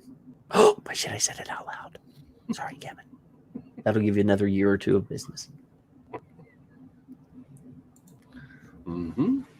Oh, you can't see that. That's the back end of the store. So yeah, Kevin. But the very end of the sentence, right? The very end of youth. You got youth in there. It's just yes. Continue to take appropriate regulatory actions for the protection of public, especially youth, from the harms of tobacco products remains one of the agency's highest priorities. Gaslighting. That's what that's called. It's It's called gaslighting. Yes. Yeah. The whole fucking country. And now the world. Oh, well, we're exporting our shit all over the world, dude. Yep. I mean, we had Colin on last week, and we talked about Stanton Glantz going to New Zealand and probably in Australia at the same time. Mm-hmm. And he said, I wouldn't doubt it. Yeah. Did you play his clip in the Senate? No, I didn't. I did dramatically recreate Alex Wodek's statement. Good. I have it somewhere on my computer, dude, but yeah. It's it's impossible to find everything on this computer. Mine too. That was a cathartic thing, like releasing. True. The answer is yes to that SHO word. That was him, and I can't remember the other one. I don't even see a comment from Troop. It's just between me and Troop. Oh. Okay. I see how it is. I see how it is. All right. It don't matter. We're all good. So what are we going to do about it? We're going to be scallywags. Pirate flags? I'm sure that I know people all over the place that have the ability to produce product that I can make introductions to. Yep. To other people. I'm sure if somebody hits you up and says, Kevin, I need an orange vape, dude. I'm sure that we can find somebody that makes an orange. I'll tell you, you'll figure it out. I'll tell them. We have a network of people, dude. We're not gonna, You know thousands probably. I know people. You know people. You know people you don't even know. I probably do. Because you're vape famous, man. You are what do they call that? What's that word? An influencer. Blot. Yeah, I know people that have labs that probably will have less work to do. Less work to do. Tax free. Hey, James said that he's got a lot of nicotine that's going to be laying around since he got his MDOs. Mm-hmm. So we could be telling, hey, James, I need a couple gallons of 100 milligram. And whatever it is, yeah. I got like a whole cabinet of flavors over there. Yeah. Just saying. Jan's got the flavors. And I have boxes right there. Mm-hmm. I have boxes. Mm-hmm. It's insane that we have to do. I have friends in Australia that know how to make e-liquid that can send it to people in Australia and New Zealand. Mm-hmm. And H, who was in the chat room, I don't know if H is still there. H is in Thailand, and he knows all about vaping in illegal places because guess what? It's illegal to vape in Australia or in Thailand. Chris, I'm waiting on them to come to my door. Any of them, including lawsuits. He's already in jail. Oh yeah, my door at my house. Yeah. They already got him. Now, funny as this is, I'm pretending I'm in jail, but people in Australia could be actually going to jail. So that is true. It's not that is true. But luckily, we had Colin Mendelson on last week, mm-hmm. Who is doing online consultations to get people nicotine prescriptions. Well, then there you go, because I did not hear that. All right. Yes. Yeah, that's what you get for not being here. I know. If anything, then he can do that on Zoom or whatever it is. Yeah. Just do a Zoom thing, talk to him, say, hey, here's your prescription. Okay. Very good. Yeah. Sir. Very good to him. Actually, Chris, there were tons of vape famous people way before Lindsay. She's new. I mean, I didn't know I was. Matt Cully's vape famous. Yeah. Grim Green, he's vape famous. Dimitri and Phil, they're both vape famous. Kevin and I, we're vape infamous. Yeah. We piss people off all the time. Yeah, that's okay. I made it through the show without saying I told you so. Like, there were quite a few opportunities, Kevin. Well, I know that. I'm surprised you didn't use the scroll thing on the bottom just to let it roll. I could have made a banner that said "I fucking told you so" and just have it scrolling across the screen. I don't. Everything that I predicted that would happen has happened. Everything. All I know is it pisses me off that we collectively have spent thousands of years of time and effort to watch them piss this opportunity away.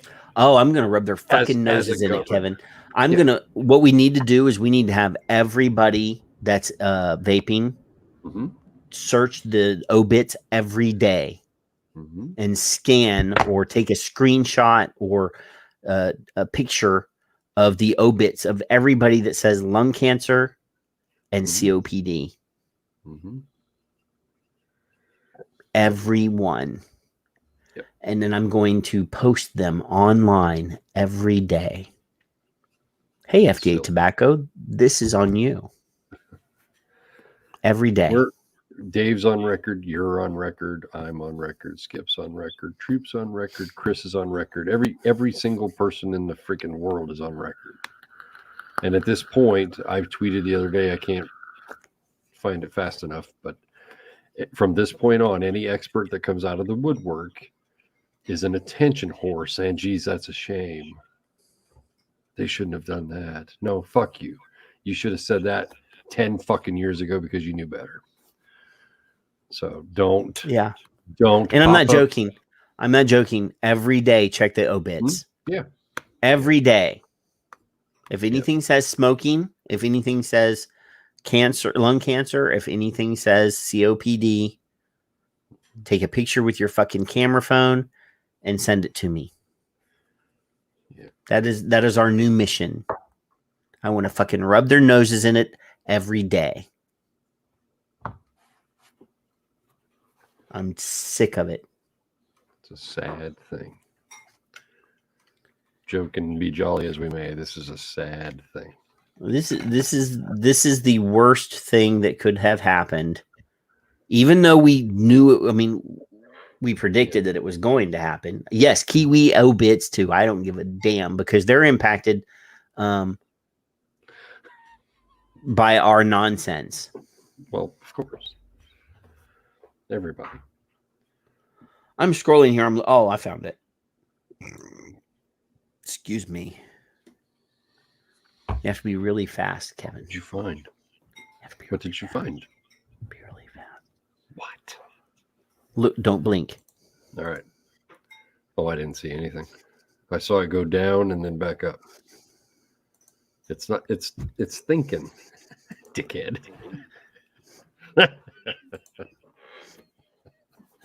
Now you're famous. Skip, I'm famous all the way to McDonald's. You know that, right? That is a lovely face. It was fun, actually. In the Amanda came up to me in Washington, and she said she wants to see you again. She walked up and she said, "Are you Kevin or are you vaping it?" Whichever. I was like, "That depends. Who are you?" Because, well, no, I don't. You got different pictures, and you look different when you're on Facebook, and you're only this big in my site, and I didn't know who she was really. And she said who she was. I knew who she was right away, but Jordan disappeared, and you know. I sent you a tweet. That I wanted to make sure to put on the screen. All right. Even Greg, Snippy. Even Greg got a little salty on Twitter today. Snippy. So I'm going to show the first tweet. All right. So it says, today, FDA Tobacco Director Mitt Zeller published a new perspective piece, which we kind of scanned through the last half of, discussing the progress FDA has made on tobacco product applications and providing an update on related enforcement. So, and this scrolled across my feed, and I'm like, wow, Greg is salty today. I like the words "new perspective." Yeah. New perspective. So then, I'm going to show it on screen. I want everybody to realize this is he's usually quite well metered. Yes, Greg. Extremely well. He goes out of his way not to be too ugly. Yeah. So it says, your entire agency is a joke. Yep.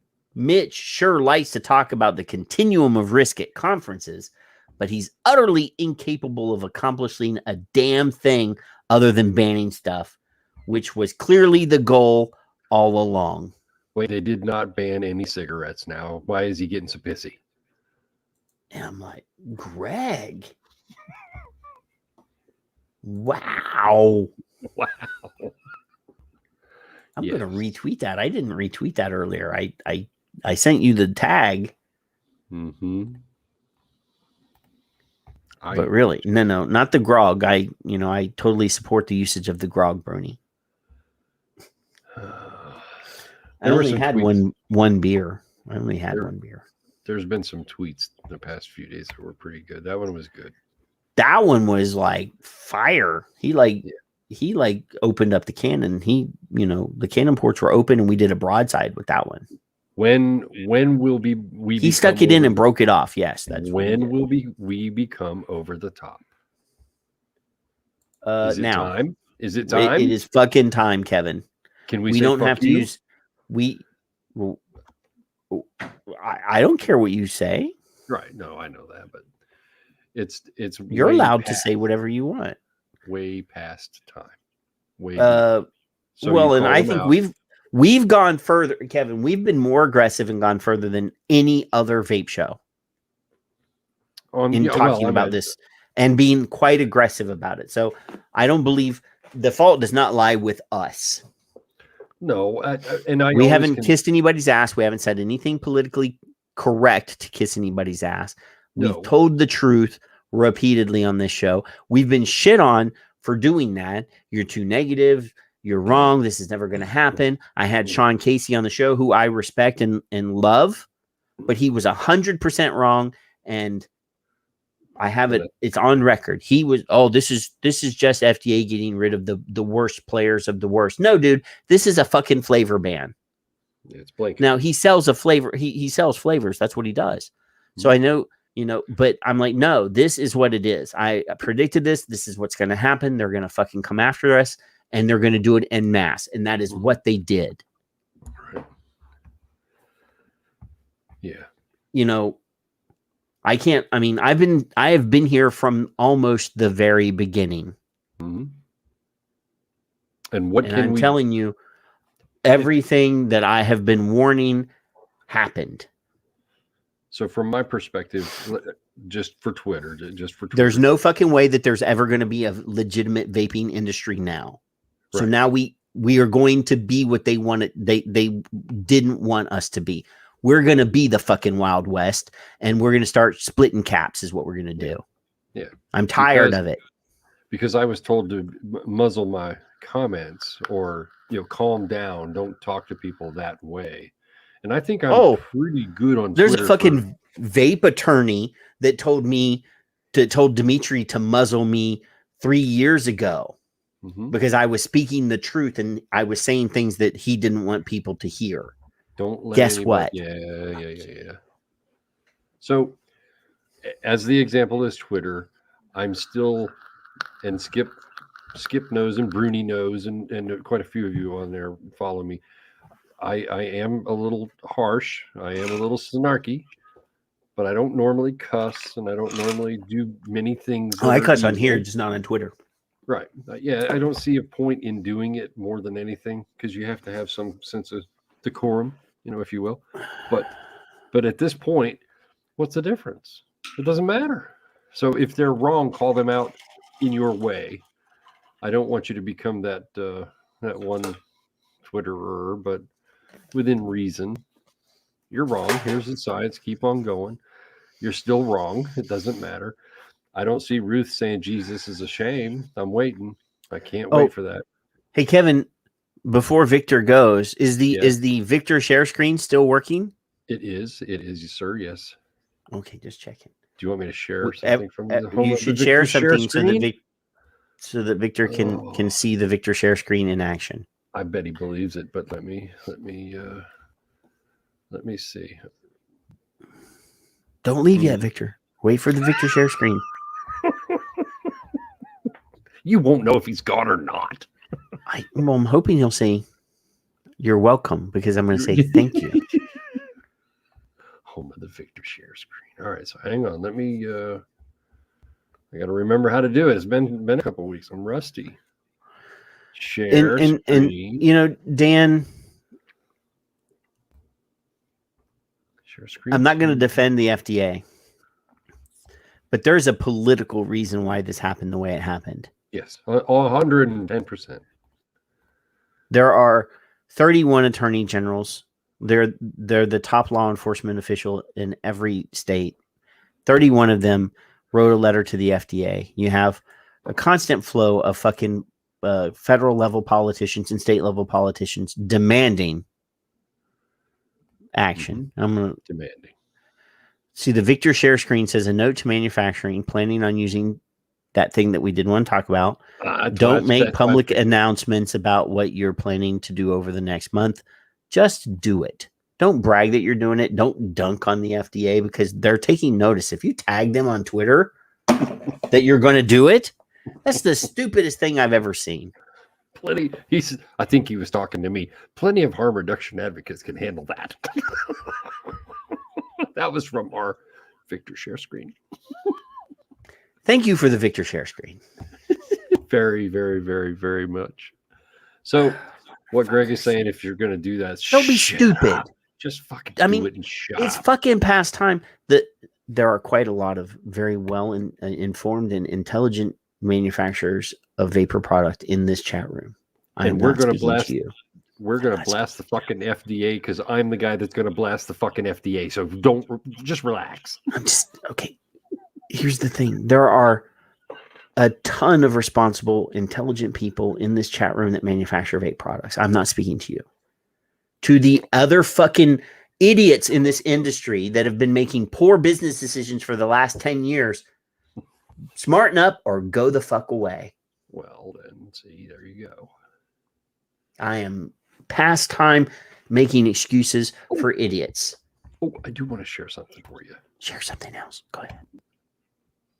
Just so you know, it's from the Victor share screen, if he's still in the room. He probably left in the middle of my tirade there. Dr. Kelly Henning, who's a Bloombergian or something, whatever they call it. Yeah, we need to come up with a demeaning title for them. But she literally says over the past years, Dick Fuck has helped to pass. Listen to this. Has helped to pass laws at the state and local level. We've talked about this 1,000 fucking times across the country. That's us, United States, banning flavors. That's today or yesterday. Flavored e-cigarettes, and given the FDA's continued refusal to recommend this type of action at the federal level, we will not let up. So what did I say?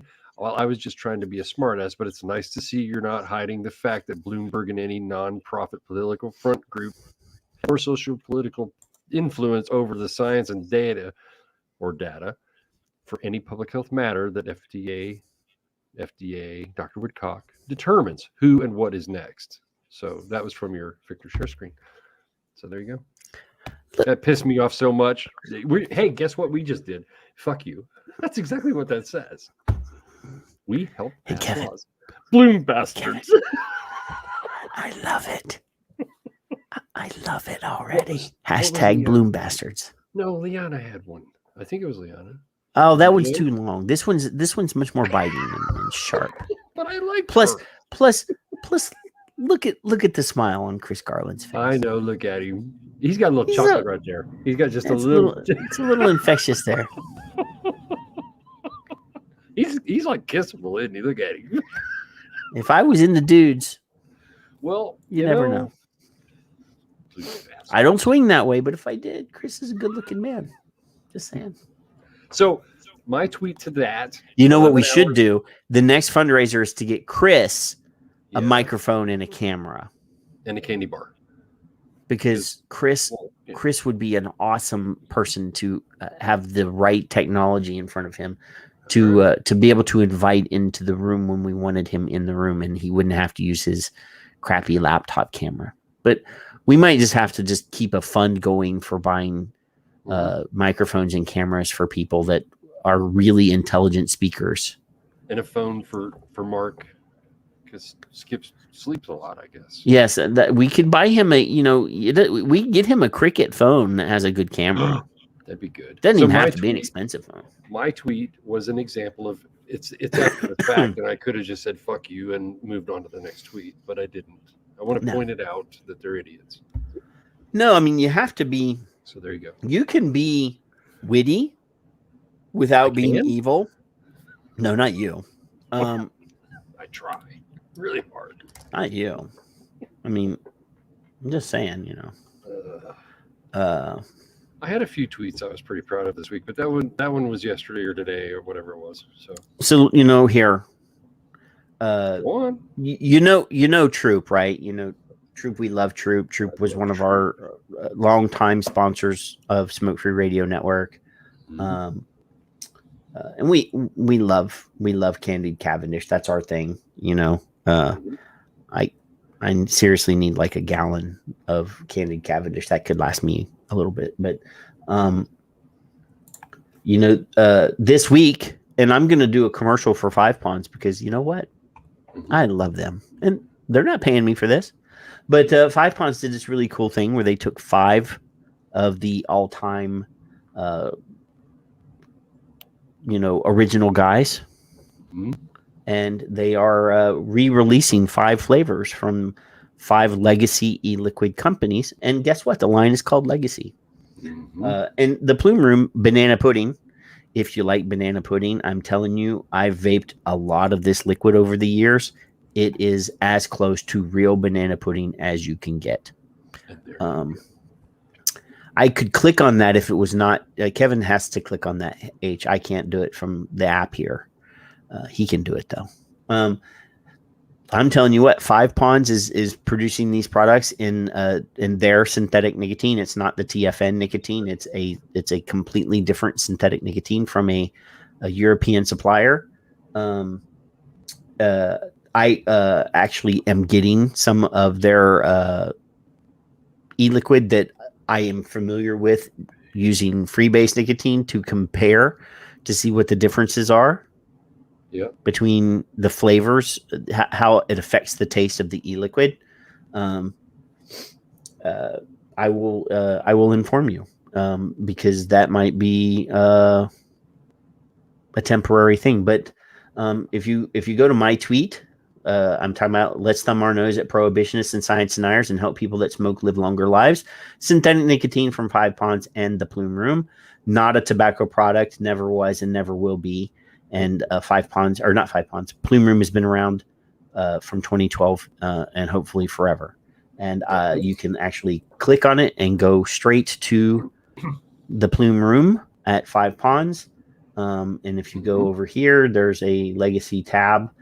This is a list. They have Poet Black Tea, Villain Vapors Dillinger, Vaporenda Whirling Dervish, District 121, which is a salted caramel creamy thing, and the banana pudding. So that's sweet black tea. Dillinger is a vanilla custard. Whirling Dervish. I don't remember what Whirling Dervish is. This is a praline, salted caramel praline is the District 121, and the banana pudding. Get this shit. This stuff is the bomb diggity. I'm telling you right now. Bomb diggity, bomb diggity. And like I said, I love these people. They do great work for the community. Troop is not paying me to say this. Obviously, I have the plumeroom.com bracelet right here. I've had this. It's always been here. It always will stay there. Along with Bruni and a few others. Queenside, and Chris Big Knowledge Garland. Queenside is hella good. It is. It's like an orange cream.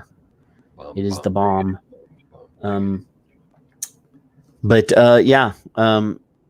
everything that Five Ponds makes and sells now is in synthetic nicotine. Mm-hmm. So, and the King's side is also good. That is a fruit tobacco. Anyway, so there you go. Kevin. Henage, friend of the shows. H. By the way. Yes. Shared something. You know, in Europe they don't call it an H, they call it a H. H? I don't like that because it sounds too much like hate. I don't like that. I'm not going to do that. Friend of the show, Henage. Page 22 and 22 to 33 are the Bloom Bastards Foundation IRS forms from 2017. Okay. So let's say so 2011 on 2017. Ash, they spent $1.7 million on Ash. Yeah. And then another 1.2 million on Ash. And another 25,000 on Ash. 525. Now that's not the cool Ash from the UK, by the way. That is the American Ash. That is an asshole. So 22 Australian. Not the same. University of Melbourne, 4.7 million. Woo! The Commonwealth of Australia, 4.7 million. Oh my god. What is that one? That one says the so that's what? That's like 4.7 and 4.5 million, is that right? That is 9.4. No. That's 8.4. 4 and 8 is 9, yeah. 9 something. Yeah. 8 point yeah. So and then just keep scrolling. There's another couple million there. Almost $10 million, right? Yeah. 37. Keep going. These are littler. 8.9 million? Holy shit. 8.9. And that's again for the Commonwealth of Australia. That's 2015. National Federation for the Centers of Disease Control, 6.7 million. Which is probably part of the CDC that's a branch we should set them up. We should have started this with a calculator, dude. I'm surprised we didn't ask. Neither one of us are smart enough. We should. 24. I don't know how far this went, but it's Johns Hopkins International Union. I'm tuberculosis and lung disease. Campaign for Tobacco-Free Kids. Oh, there's a whole bunch. That's 7, 14, 16, 17 million. Keep going. 2 for the Gates Foundation. And then, holy shit. Look at that, 2012. So they were just starting in 2011, 2012. They thought, oh shit, they're actually doing this and they're using it and they're stopping the smoking. So we're going to start pumping this at 7, 500,000, 2 million flat. Nice round number, right? 7.6. And people wonder how comes we have such a hard time getting politicians to switch over to our side. Right. Now, what did I just say in the tweet that what's-her-face Hennigan, whatever the fuck her name was, said? We banned flavors across the country. Now, you know what? And state and local. Well, and that's not even, these are national organizations. You're not even hitting the state stuff. Right. National and international. Yeah. Yeah. Australia. Wow. 2016. And this just keeps going. And Henage has already graciously put it in there. I saw it earlier and then I lost the link. So I'm glad I saw it the second time. No, Bloomberg Philanthropies has funneled at least $43 million into anti-tobacco programs at Johns Hopkins University.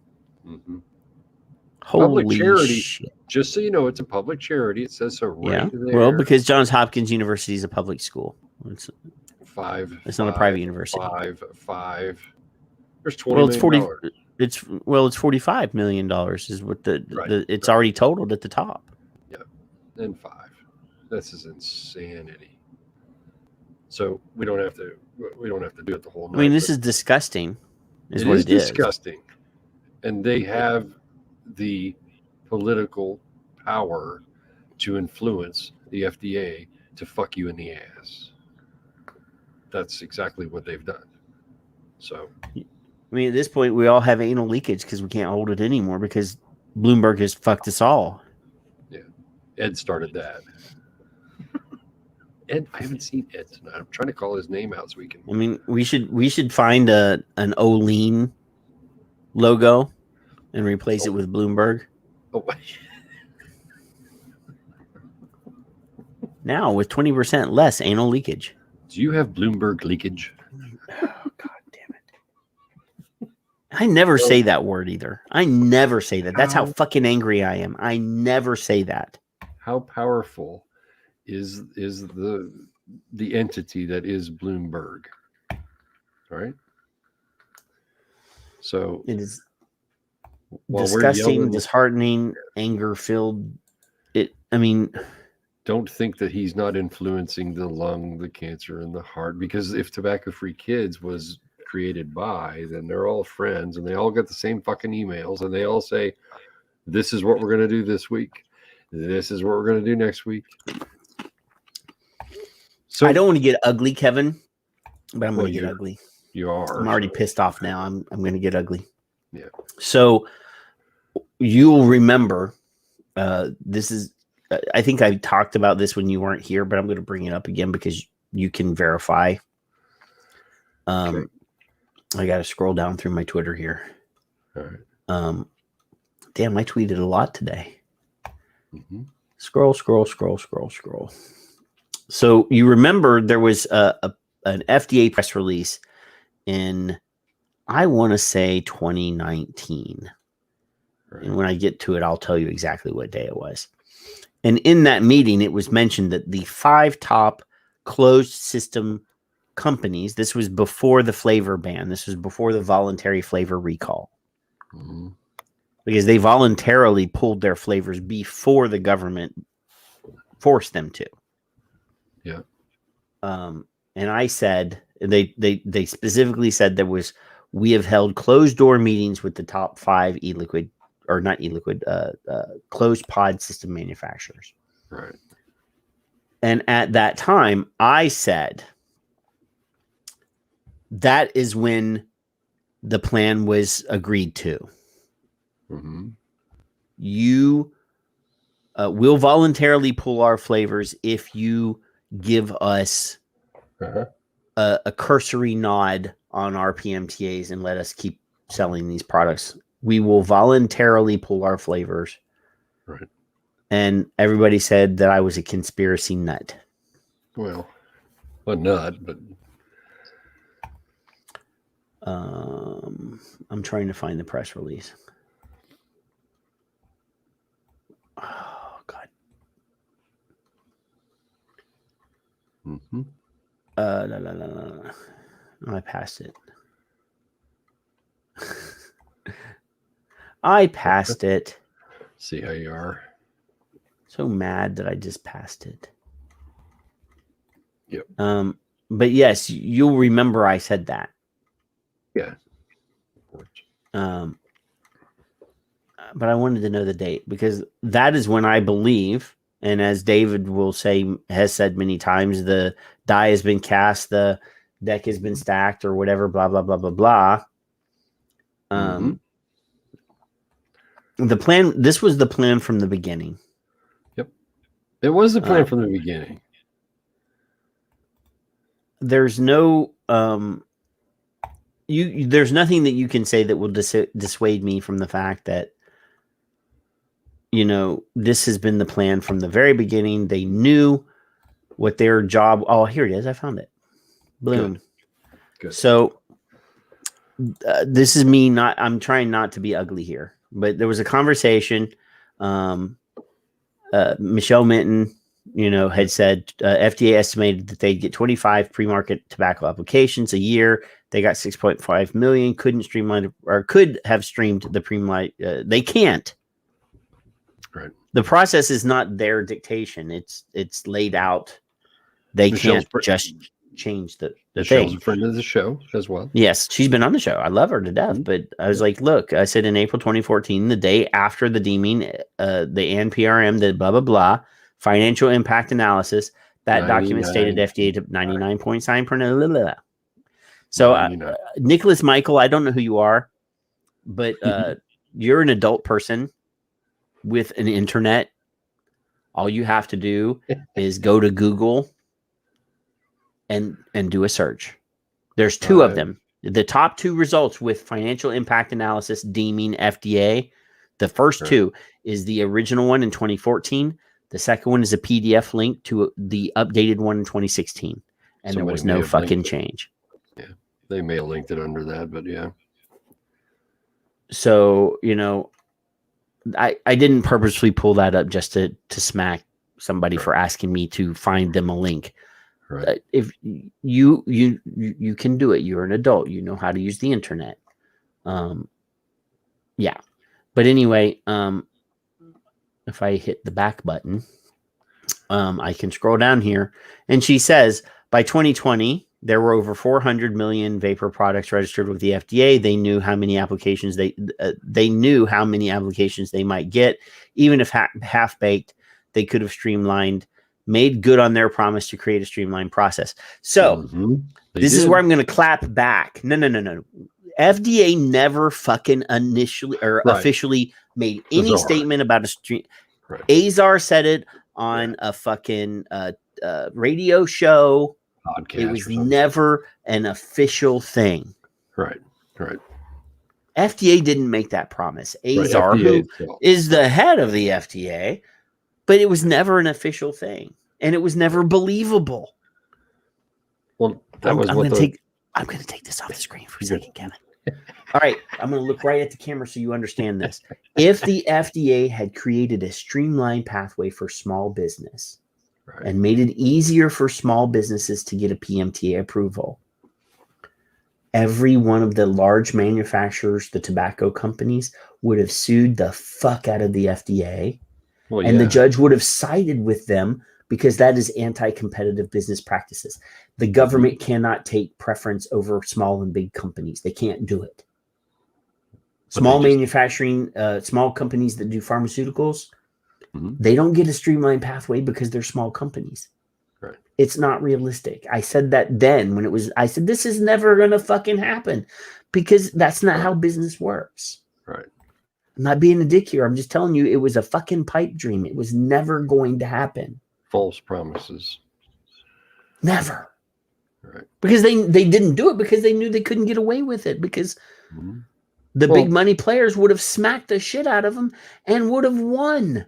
Right. It's the same thing as quoting Gottlieb from, a clip off of a video. Oh, God, yeah, no. Right. And I did that personally because I had to.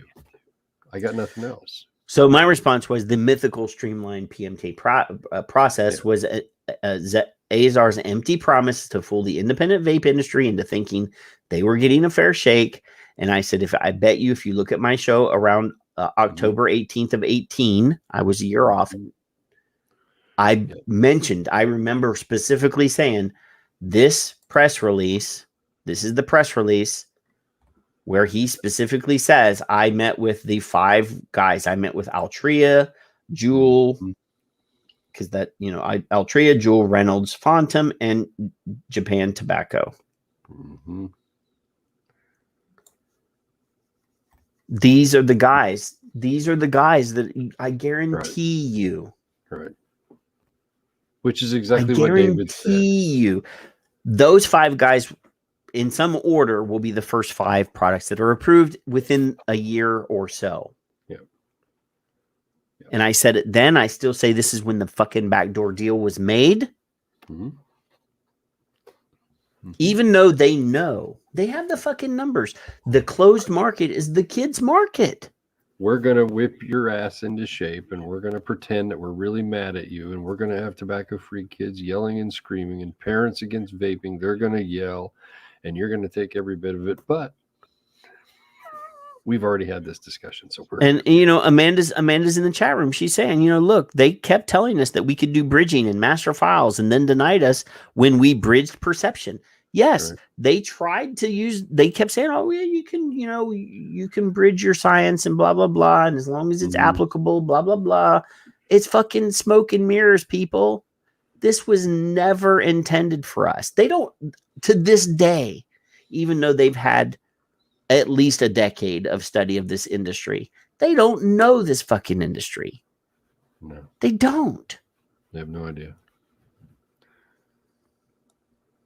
They don't. Oh, I hit the wrong button. I was very aggravating. Extremely. Yes, way they more, fucking lied. Way more so for Amanda and everybody that's been doing it. It's frustrating because I know that you guys believe them because you wanted to believe them. You wanted to believe that you were going to be a respected, doing it respectfully. Yeah, exactly. Business. That they were looking at this industry and saying, you know what, these guys are going to be professional one day. They're going to be a respectable industry. Let's help them. No, they're not fucking doing it. FDA, our current FDA is not equipped to regulate the number of products and the number of businesses in this industry. It is too small. It is too disorganized. It's just, it can't. And no, we're fucking fighting. I don't care, you know. I know lots of guys that work in illicit markets that make good livings. I mean, and it has to I hate to say it that way, but yeah. But the Amandas and the Skips and the beautiful people that are working so fucking hard all this time have the answer to people who want to stop smoking if they do so, because it's so diverse to begin with. You know, look, David Forsythe's not in the room. Yep. You know, guys like Ripe Vapes that have been responsible and respectable throughout the whole time. You know, vanilla custard tobacco. Boom. This is from 2019. I bet you it's steeped pretty well. I'm going to put that here. I'm going to put it right here on the. Yeah. You know, look, Beantown, Steve, responsible, professional, busted their asses for the industry. Oh, it's another Beantown root beer. You know, I'm just randomly pulling things. That's another. You know, even old guys like this. I'm sure this is. Wow, this is classic. Vermilion River. This is classic. Always busted their ass and did everything they could. This is a Kentucky tobacco bourbon or banana tobacco. Yeah. Damn, when did I buy that? Look how dark that is, Kevin. Wow. It's gonna burn up your coil. That is steeped as hell. It's gonna burn But you know, what is this? Oh, well, hey, Black Note. There you go. This is Black Note cigar. You know, they've been responsible and, you know, look, you know, like it's sad. These guys are all getting fucked. Mm-hmm. All of them. Yep. Not funny. Not at all funny.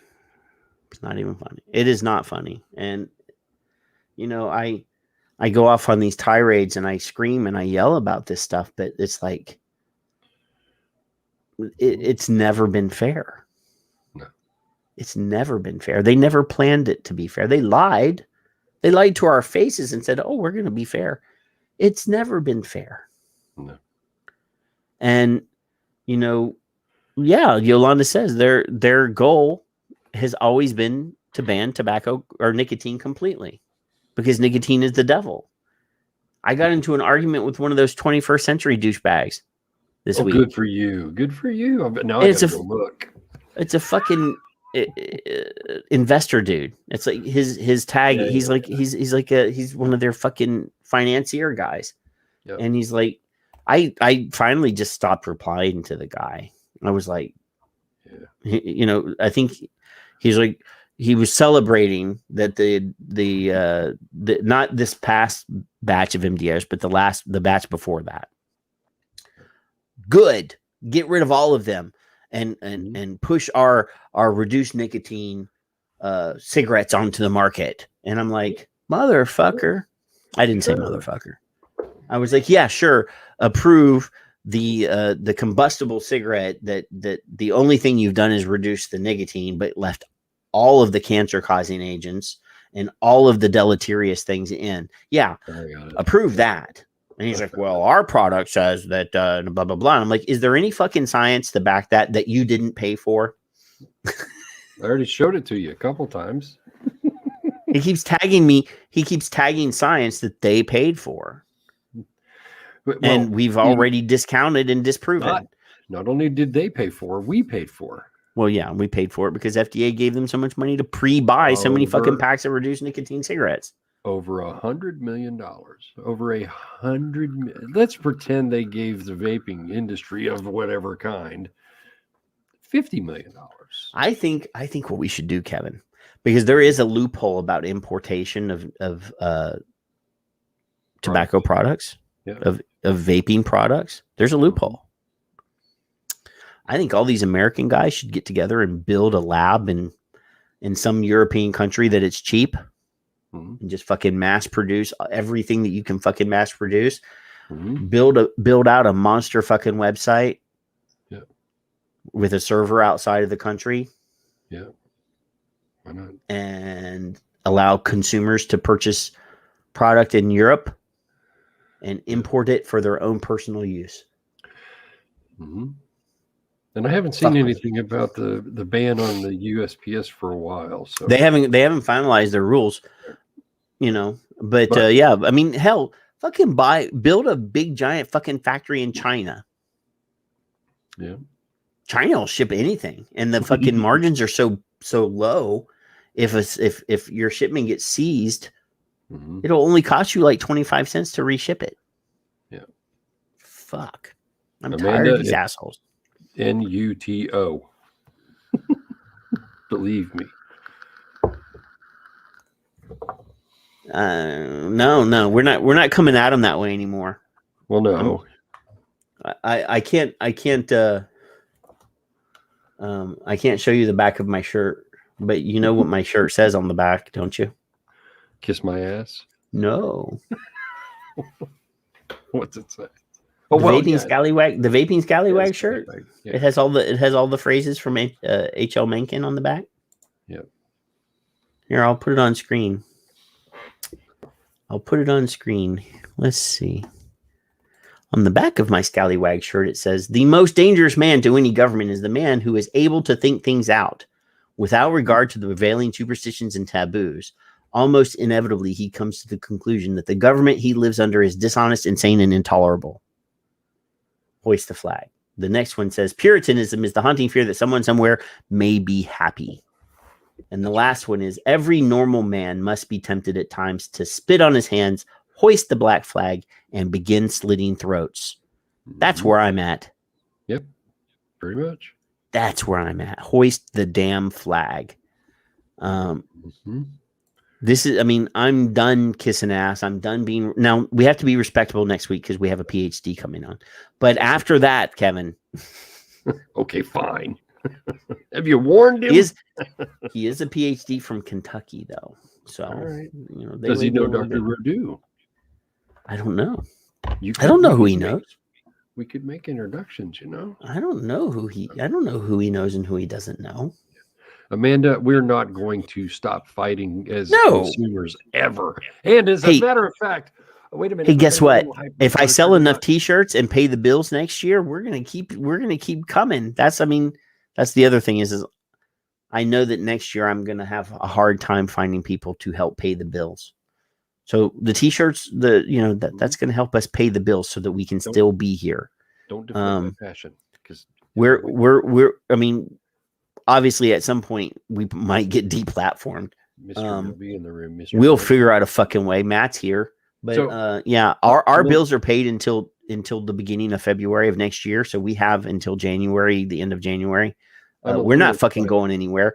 And if we can figure out a way to scrape up the bills, we're gonna be here after that. Neither one of us are doing this for fucking money. I'm a little excited, Patrick, and you're deflating me. Listen, everybody everybody, if I wake up my wife, it's an extra bonus.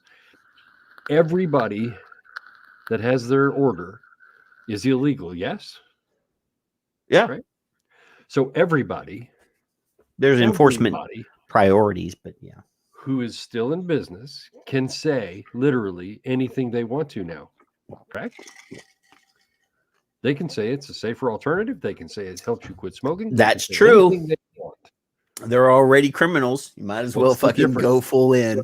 So might as Amanda, well put fucking signs in front of all of your stores saying, if you want to quit smoking, come inside. Now. That's what I'm talking about. Now, if they're going to come after us, we might as well go full bore and break all the fucking rules. What's and say all the things. They're not going to find you. They're going to give you a warning letter. What's the extra bullshit? It's just more paperwork. Fuck it. I don't have a store. I can say anything I want to. You have a store now. You can't. Fuck them. I can say anything because I sell T-shirts. I don't sell tobacco products. Well, we've been holding the golden jewels in our hand because we're consumers, and we can say it's a safer product. We can say it helps you quit smoking. These people haven't been able to say that for fucking 10 years because of the threat upon their nads. Now they can say whatever the fuck they want. And we said this. We said this. We said this the last time that Amanda was on the show. We said at the time, we have nothing left to lose. Zero. That's where I was going to go. We are even more. Zero left to lose. We are even more at the zero left to lose. I'm going to use your words right to you, and I'll move this down. We have zero left to lose. NUTO. Zero. Nothing. So I'm not saying that that's a great plan. I'm saying fuck it. It doesn't matter.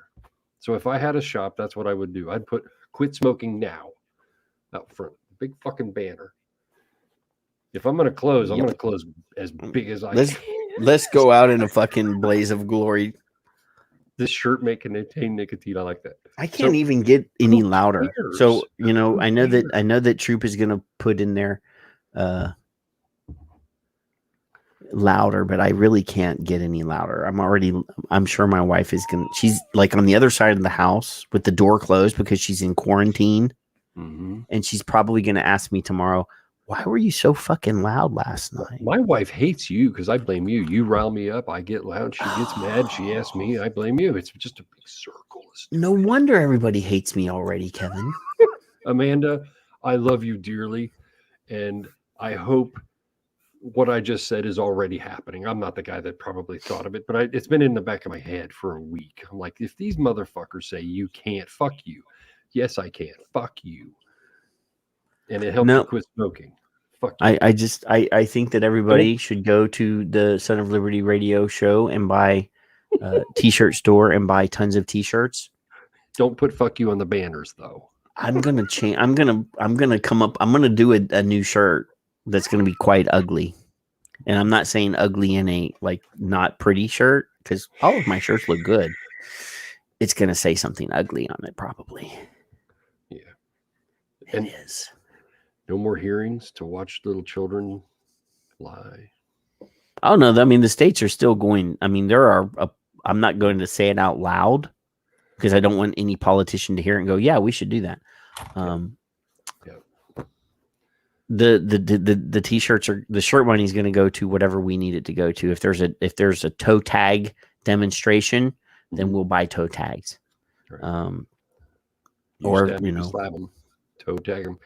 Is there a opportunity for some states to bypass the federal law?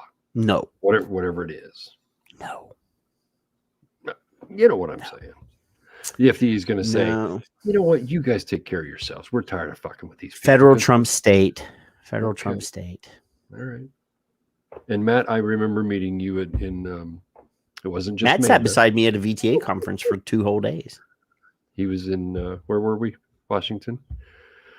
Yeah. So Matt sat beside me at a VTA conference. Yeah. I think there's multiple things. Obviously, we need to keep hammering the fact that nicotine is not the devil. Oh my God. Do you know how many times I got my ass chewed about that? It's not addictive. Yes, it is. By people, some of you. I love this. I love this color. I love this color, Kevin. We need to completely change the dialogue. Not only is this about vaping, but we also need to discuss the fact that nicotine is not what they say it is. Well, in my opinion, I think we started it. We started it with Charlie. Nicotine makes you and I less of an asshole. That's my opinion. If you think I'm an asshole now, take the nicotine away. All of my mental illness comes out, dude. My opinion. But I love this color blue. And it makes Skip less cranky. I love the blue. I do. This is the blue that I have. I need to switch. I need to get this color blue. I need to order another one. November 1st, you can sell tobacco products to 18-year-old military in Florida. Look at that. Mm-hmm. Mm-hmm. Mm-hmm. There's even a purple.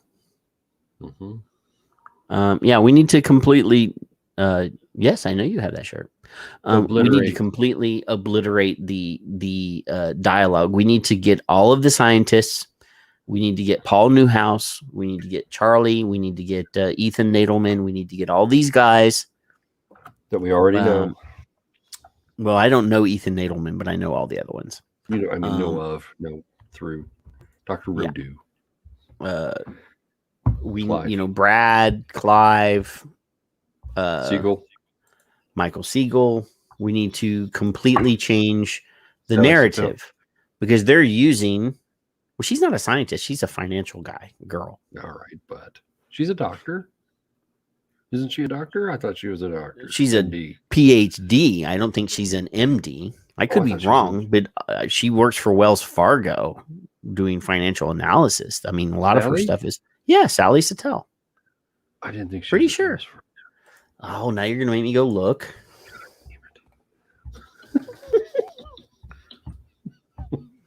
I missed an S. Oh, Rog, I was proud of that tweet. I do know you're new, but do let us know when the cigarette revenue protection. Oh, I'm wrong. She's a psychiatrist. Okay. Well, you weren't wrong. You were just mistaken. I'll let you have. I'll let you slide. I couldn't think of Wells Fargo though for that connection. Yeah, the first thing I ever saw that she wrote was a paper or was a thing about the market. You're thinking of Bonnie Herzog. No, it's Sally Sattel. She wrote for a Wells Fargo piece about finance. This was years and years and years ago. Oh, okay. Years ago. Bonnie Herzog wasn't even a footnote then. This is back in the vaping militia days that I read this, and that is true. I know. All right. But yeah, that's the first time I ever saw Sally Sattel was that. Gotcha. But that was years ago. Yeah. So yeah, safer helps people quit smoking. Yeah, we need to. You guys can make all of that shit now. If you're gonna be illegal, be illegal. If you're going to continue, that's what you should do. You are now consumers as well. In my opinion. Well, they were always consumers, but they were always blocked by commercial speak language. Right. Now there is none because it doesn't matter. Now you're fucking illegal. You might as well break the rules with impunity. 0 left to lose. Nothing. Zip. I don't know why I'm suddenly into all the blue. See, that even looks awesome in blue. Because you got the blue color highlighted, you doofus. No, but I mean, I clicked on the blue because I wanted to see the blue. Yeah, we're gonna. Amanda, you know what? It is the wild. The red is damn sexy. This is the color that I actually. Everybody, look at the shirt while I'm talking. Amanda, it is the wild, wild west. It's because they don't know how to control their stupidity. We are the wild, wild west. I'll take that. I didn't like. They've been calling us that. They've been calling us that since 2012. That's. I remember the first vaping militia radio show we did in 2013 or whatever, but I wrote a blog for the vaping militia, basically saying we are not what they say we are. You know what? Let's become what they said we are. I'm fucking tired of it. Doesn't matter. Look, I got my guns all along, but I know you guys are actually. I got my guns right here. I got my guns right here. I get it. I got mine, but I can't show it to you because we'll get canceled. So, what I want you guys to do, and what we're marked as a mature audience. We can have guns. Well, I can reach it, but I'm not. Either way, you have to have a line in the sand, and they've already drawn it. And if you guys are done, what's the difference? It doesn't matter. For those of you who are running real businesses to begin with, it doesn't matter. You know, if you can stay afloat long enough to keep going And people are going to go, wait a minute. I want to hit Fig up. I want to hit Fig up now and say, Fig, give me the recipe for the peach creamsicle that I loved. You can go right back to it. Yeah. And I'm going to give it to a manufacturer and say, hey, Fig's doing his thing. But the peach creamsicle was the bomb. And I'm going to say, make this with synthetic nicotine and let's make some money. Duly noted, Dan. Thank you. I showed my new holster a month ago. I don't know. So I don't want bad things. We can't talk about guns because we've been talking about like anti-government stuff. We're going to get flagged. In the FDA in Silver Springs, Maryland. And yeah. All I know is because I'm already registered as a fucking arsenal. So I'm already on a list. All my stuff's off of boating. Once you have 1,000 rounds on the record, they fucking list you as legally as a. Because when you go to the gun store, they register all of your ammunition purchases. What's wrong with you? I don't do it; they do it. There's a black market for that too. I used to have relatives that had reloaders, but I moved 1,200 miles away, and I have to buy bullets. So there for a while, bullets were fucking expensive, man. Yes, they were. I kept mine. If you guys aren't any longer intimidated by anything, Bruni just said, even a cornered mouse will attack. Our backs to the wall, nowhere to go but charge. So I fuck Zuckerberg. I don't know how you find out, but the dude at the gun shop told me, like, we know how many bullets that you've purchased, and you're no, it's in the list. They have a fucking federal database that people don't want to understand that, but they do. Well, mine's old enough not to ever even be. Yeah. Oh well, those bullets have an expiration date. You need to shoot some of them. Like 40 years, right? They go bad. You got to shoot them, man. I got 22 to last everybody in the room a day or two. 22. Just 22s, yeah. I don't even want to break out the 50 cal. Every time I shoot that damn thing, it's like $9. I don't have that. I don't know about that stuff. 22 all day long. So do what you guys can.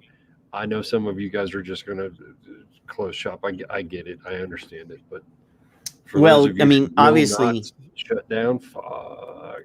I had a conversation with somebody the other day, and we were talking about that product that I don't want to keep mentioning. Yep.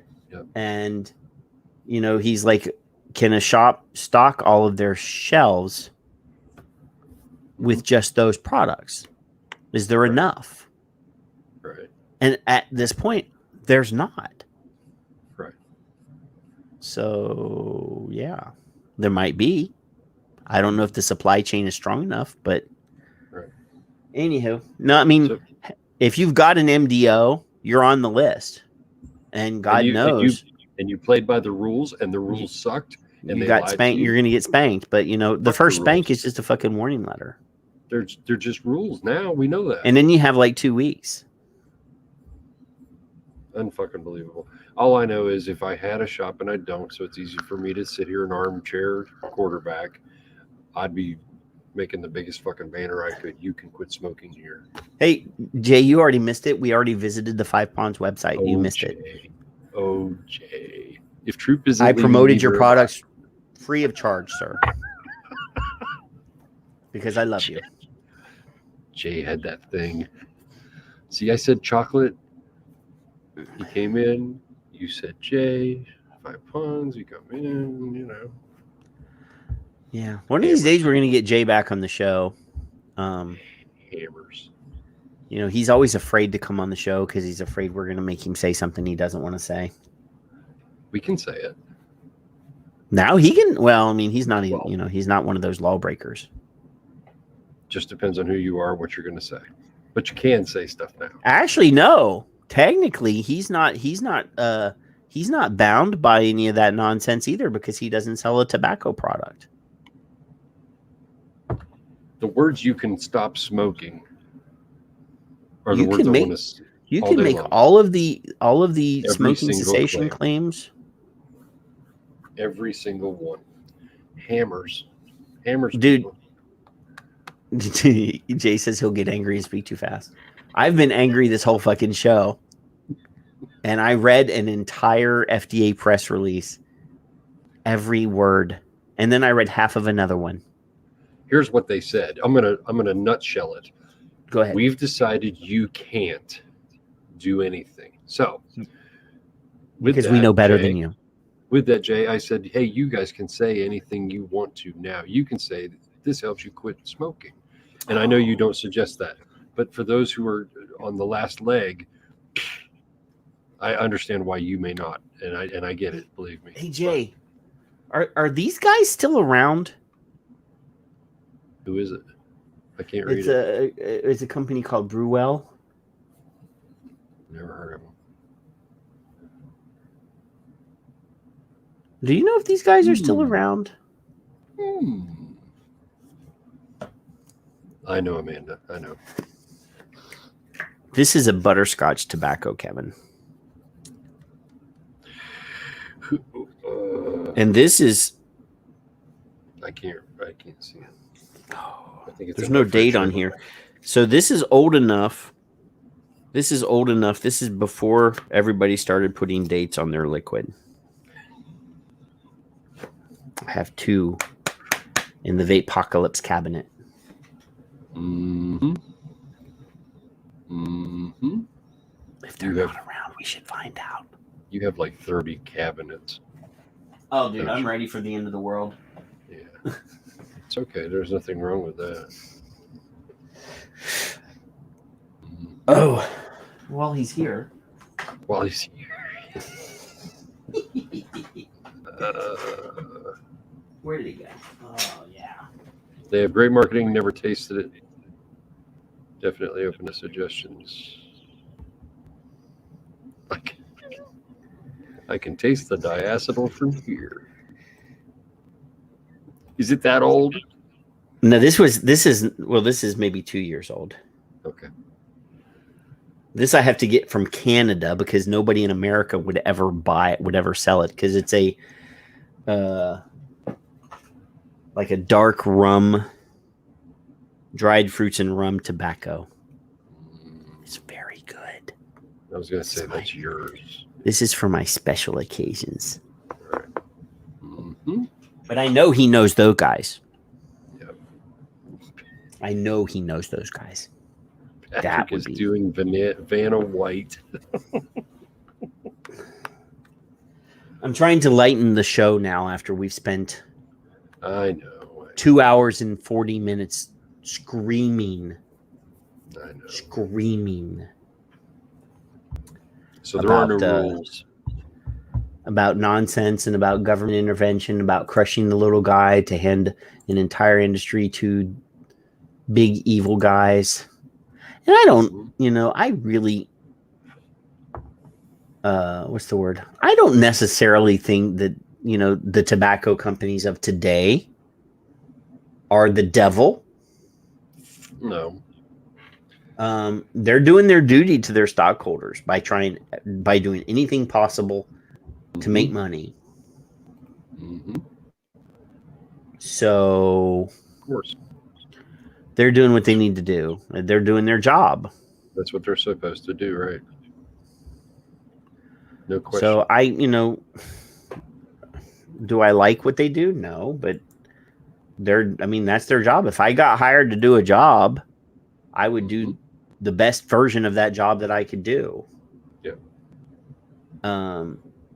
So, do I like the tobacco companies? No. But they're not evil. They're not the devil. They're just doing what they're supposed to do. Mm-hmm. And Matthew Milby says, then we will do what we have to do. Yeah. Damn straight. My question is... I'm not flipping you off. I'm not saying my suggestion, not question, is the appropriate one for you, but it's a thought. I mean, if every e-liquid company in the world that produces free-base nicotine e-liquid is illegal, which that letter from the FDA says, If you sell flavors, if you sell nicotine e-liquid after yesterday, then you are selling an illegal product until you receive an MDO or a marketing order. Might as well you're going to get a warning letter. And then you can make the decision on what you're going to do after that. You can get caught again and get another warning letter, and do what you need to do within 14 days. And then at the end of that, then you have to decide, do I want to pay the fine on the third, and then make each one of those decisions based on the fact of what you're going to do. Right. To save people's lives. So let's pretend that I'm wrong and I don't want any of you to do that. And I can be, I've been told. If you don't want to do that, then let it inspire you to think of something better, because I don't know what else to do. I don't know what else to do other than yell, scream, holler, stomp, and all the stuff that we've been doing. Shake my little fist and all that bullshit. So it may not be right for everybody. And some people may go balls out, and I'll just retweet it. Because that's. But if you're going to do whatever you're going to do, don't announce it on Twitter. Yeah. Don't go on Facebook and write a nasty tweet or a nasty Facebook post and tag the FDA telling them what you're going to fucking do. No, just do it. Just fucking do it. Don't announce to the world that you're, the part of being a scallywag is we have to sneak up on them before we slit their throats. And, telling the world what you're doing is stupid. Word of mouth, what's his name? Which name? Is this a quiz? Oh God. David. My brain is fried. I'm gonna find him. Logan, yeah. Logan tweeted last week. He's like, dude, if you're gonna tell the world what you're gonna do, then you're making a mistake. Right. Word of mouth is so much better, and they can't track that. That's what Greg said in his other tweet. Yeah. Yeah. Well, I mean, but this actually, Logan said it like last week. Okay. So it's also a friend of the show. Yeah, Logan's been on the show. He's now with Kasa, we have to. He's respectable now. Amanda's a friend of the show. Amanda's a friend. Chris Big Knowledge Garland's a friend of the show. Matthew Milby's been on the show. He's a friend of the show. We get a lot of old faces that haven't been around enough. He gave us the testimony of the children. Of his wonderful children. And I hope they're not listening. Fucking A, man. That was beautiful. Oh my God, no! Don't let him listen to this. Don't let them. No. Cover your children's ears when we're on screen, please. I don't want to be responsible for teaching them words that you probably don't want them to say. Well, at this point, everybody in this industry is saying them, so Well, yeah, fuckity fuck. Paul's a friend of the show. Paul, I don't know if he's the friend of the show, but he's been on the show. Tickety tack tack. Poor Paul. We're just trying to rile Leanna up.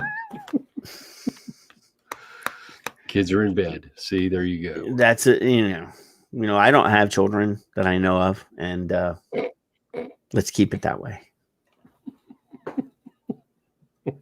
I would be an awful dad, because look at all these toys on the wall. If one of my kids came in and touched those, I'd be beating their ass, man. That's my toys. See. Be an awful dad. I get to play with Logan's stuff now, so I'm good. When I was a kid, I would purposely leave one Lego in the middle of the floor, and my mom would always find it with her foot every time. Okay. I'm an evil child. Great people, a passionate. That's a lot of words. Great group of Kevin. I can't see you now. We're like the neighbor on Tool Time. A great group of people, passionate advocates in here. Love you guys. Heavy times. Sounds like sound advice, fellas. As a community, we can link up with other pissed off citizens. As long as we are kind to one another and stay on the right side of history and end the corruption for our kids' generation. The economy is fragile, and so is our patience. Yeah. Good words. Good words. Please send all hate mail to Patrick. I can't read anymore. I'm too old. Dude, I already get plenty. Plenty. I haven't even said Karen in like 6 months. Oh my God. There is a picture of you. There is a picture of you as a Karen, dude. I love that picture. It's a great photo. I've used it on my personal page a few times. I'm just saying, dude. I mean, it exists. If you can't find it, I can. Well, I know exactly where it's at. Well, there you go. Let everybody have a giggle, because yeah. Thank you, Jay, for that, because you know what? I may be wrong, but I gotta keep talking. I can't not do it. Well, we can say whatever the fuck we want to say because we're not in the industry. I may have a bad idea, but it might lead to a good idea, and I don't ever need to even know it. Hey, just keep going. you know, I have a Facebook page called A Million Vapor March. Yeah. That I'm the owner of a Facebook page that's called A Million Vapor March. Did you know that? Did you just remember it, or is this? Yeah, I just accidentally clicked on it on Facebook. Am I a member? No. There we go. There we go. That's what I want right there. That is so much. That is so perfect for you. I didn't think I'd even look good blonde. That hairstyle fits your face perfectly. It frames your cheekbones. It's got a laugh among the family members. It did get a laugh. You know, I'm looking over here. Dimitri posted, "I'm strangely aroused and triggered by this image." Hey, Amanda says, "Can you post an address? I need to ship him or her some bedazzled flip flops." I don't remember that one. Amanda, did you ever send those to Kevin? I have his address. I can give it to you if you want to send him some bedazzled flip flops. I have it. I don't want to put it public though. Now Chris has got a blown image of me. Look at you. We're all pawns. Yes, we are. All these comments are from years. This is over a year ago. All these people are still with us most of the time. I know. We started off with the Karen thing, and it just. Oh no, because you kept saying Karen in every fucking episode, and people were making Karens. It's like we're sending me hate mail because you kept saying bad things about Karens. I wasn't saying bad things about Karens. Yes, you were. I was saying it was Karen-like. Don't make me come over there. It was a good joke. It was not a bad joke, Amanda. It was a good joke. I want my bedazzled, whatever she said it was. Flip-flops. Flip-flops, footwear. Ooh. Yes. Then me and Chris can go sit in a park somewhere and just eat chocolate. That's what. Yeah. I think that would be a good idea. Karen no longer watches the show. Mrs. Morin was here earlier. Yeah, look. No, Mr. Morin was here earlier. Oh no, she was here. I swear she was here. Oh. See, look, I have a page. Why didn't you let anybody know? Million Vapor March. I have that page. Me and another guy created that back in the vaping militia days. One of this is from like 2016. And Amanda's going to be a vape Karen now. Oh, I love this. Look at this. Look at this. This is from 2016. This is from March 6th of 2016. I created this graphic. It says the government can't take vaping away from you. Mm-hmm. Keep doing nothing and we'll see how that works out. How's that worked out for you now? This is I loved this. I love this graphic. I created this. Yeah. The guy I showed you a while back, whoever it was, maybe it might have been Fig. It might not have been you. 88 Vapor out of Philly. I don't remember the guy's name. It doesn't matter. But he said I was over the top. So I pulled that tweet up yesterday or day before. I said, I wonder how over the top I should have been now. Because was I right? Yeah. Are you over the top ever? Oh my God. I said something about whose lives are more dangerous than vaping. Come have a vape with me or some bullshit. I don't know. Oh, I remember now. John Law, who he's a cop. His real name's not John Law, but he was a host on Vapors TV, and he was one of the people that created this page. Okay. He's a law enforcement officer, which I highly respect.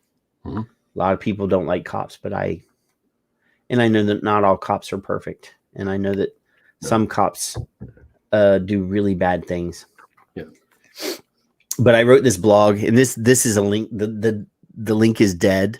But here in Watauga, Texas, in 2014, Watauga, Texas passed an ordinance that outlawed all vape shops within the city limits. Mm-hmm. And this, as far as I know, to date, this is the only time a bad piece of legislation, whether that's on a city level or a state level, was ever reversed. Right. And we took this as our personal mission at the Vaping Militia, and we hammered that city council, and we called all of the vape shops in the county. We talked to them on at the time it was Google, whatever the Google video sharing thing was, or video app was at the time. Okay. But this blog is dead because it was posted on the vape. But the title of the blog was Mayor Garcia sentences smokers to death. That's And this was from April. This is my birthday, April 14 of 2014. Oh, look at I wrote that blog. There you That's go. back in the day. I haven't been on this page in so long. I forgot I even had it. You're old. And I'm finding shit. I know. This is back when I was writing all of the fucking calls to action for. Oh, this is an oldie but a goodie. E-cigarette review, the graphic. Mm-hmm. This is from 2014. Yep. Did you do that one? No, I did not do that one. Okay, so I did share it. I did share it, but it's from actually 2013. Who's the guy on the left? I know Siegel's in the middle. I know Carl's on the right. Who's the guy on the left? I don't know who that is. It's not Oliver. I was going to say it was Oliver, but I wasn't. It's not Oliver. Oliver didn't have red hair. All right. That's what I was wondering. It's you. It's me. That's not what I was going after. That's nowhere near what I was going after. You're the only redhead I know. I just couldn't figure out who it was the like. I mean, I don't know any other evil fucking gingers. You're the only one. Well, then, see, there you go. I think on a bad day, Paul might be a ginger Tic Tac. I don't know. I'm not sure. Could be. We'd have to get some baby pictures. I don't know. I mean, he's so old. They didn't have cameras back in those days. They used a hammer and a chisel on a granite slab. So there's been finger paints on the cave wall. That wasn't finger paint. That's something that can go in more than one bad direction. I don't know if I want to continue that directional conversation. Yes, Troop. There's been since I started in 2014, there's been a group of people. There's a core group of people on Twitter, and then we slowly spiderweb out. And it still baffles me that there's only 30 or so of us on Twitter that are doing this work. It feels like it sometimes. There's more. No, I'm Dimitri was like, I posted yesterday, we need to fucking set a fire to the internet. Yeah. And it's just a handful of us that are doing this. Yeah. I mean, that is a free and easy way for you to let them hear you. If you're not on Twitter, we've done Twitter tutorials on this show from day one, teaching you how to use Twitter. It is easy. If Kevin can do it, anyone can do it. And we should have poured gasoline on the fucking internet yesterday and lit it on fire. And, other than me and you and Amanda and Greg and a handful of other people, I mean, everybody that's here, Tom is on there. Yep. Troop is always on there. Leanne is on there. We should have been viral yesterday. Literally the day they fucking destroyed what many estimates are calling a $20 billion industry $20 fucking billion just disappeared yesterday if everybody followed the rules. And nobody's pissed except for 30 of us. It looks like it. I just don't get it. Amanda's tweet.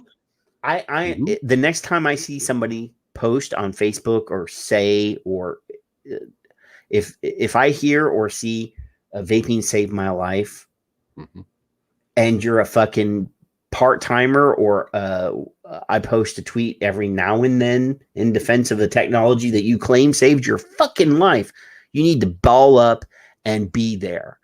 You know what? I don't want to hear any fucking whining from people that aren't fighting. Right. There was a guy here in Texas for years, Frank. He owned a vape shop called Lucky Ruckus.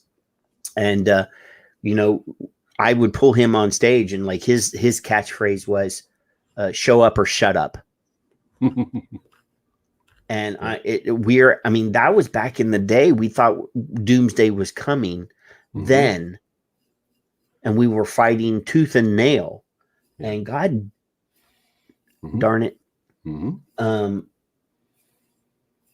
It's happened, and people are fucking just sitting on the sidelines. It just baffles me. It just baffles me that people are willing to claim that I vape, I vote, which is a bullshit piece of crap, PR nonsense that never fucking worked.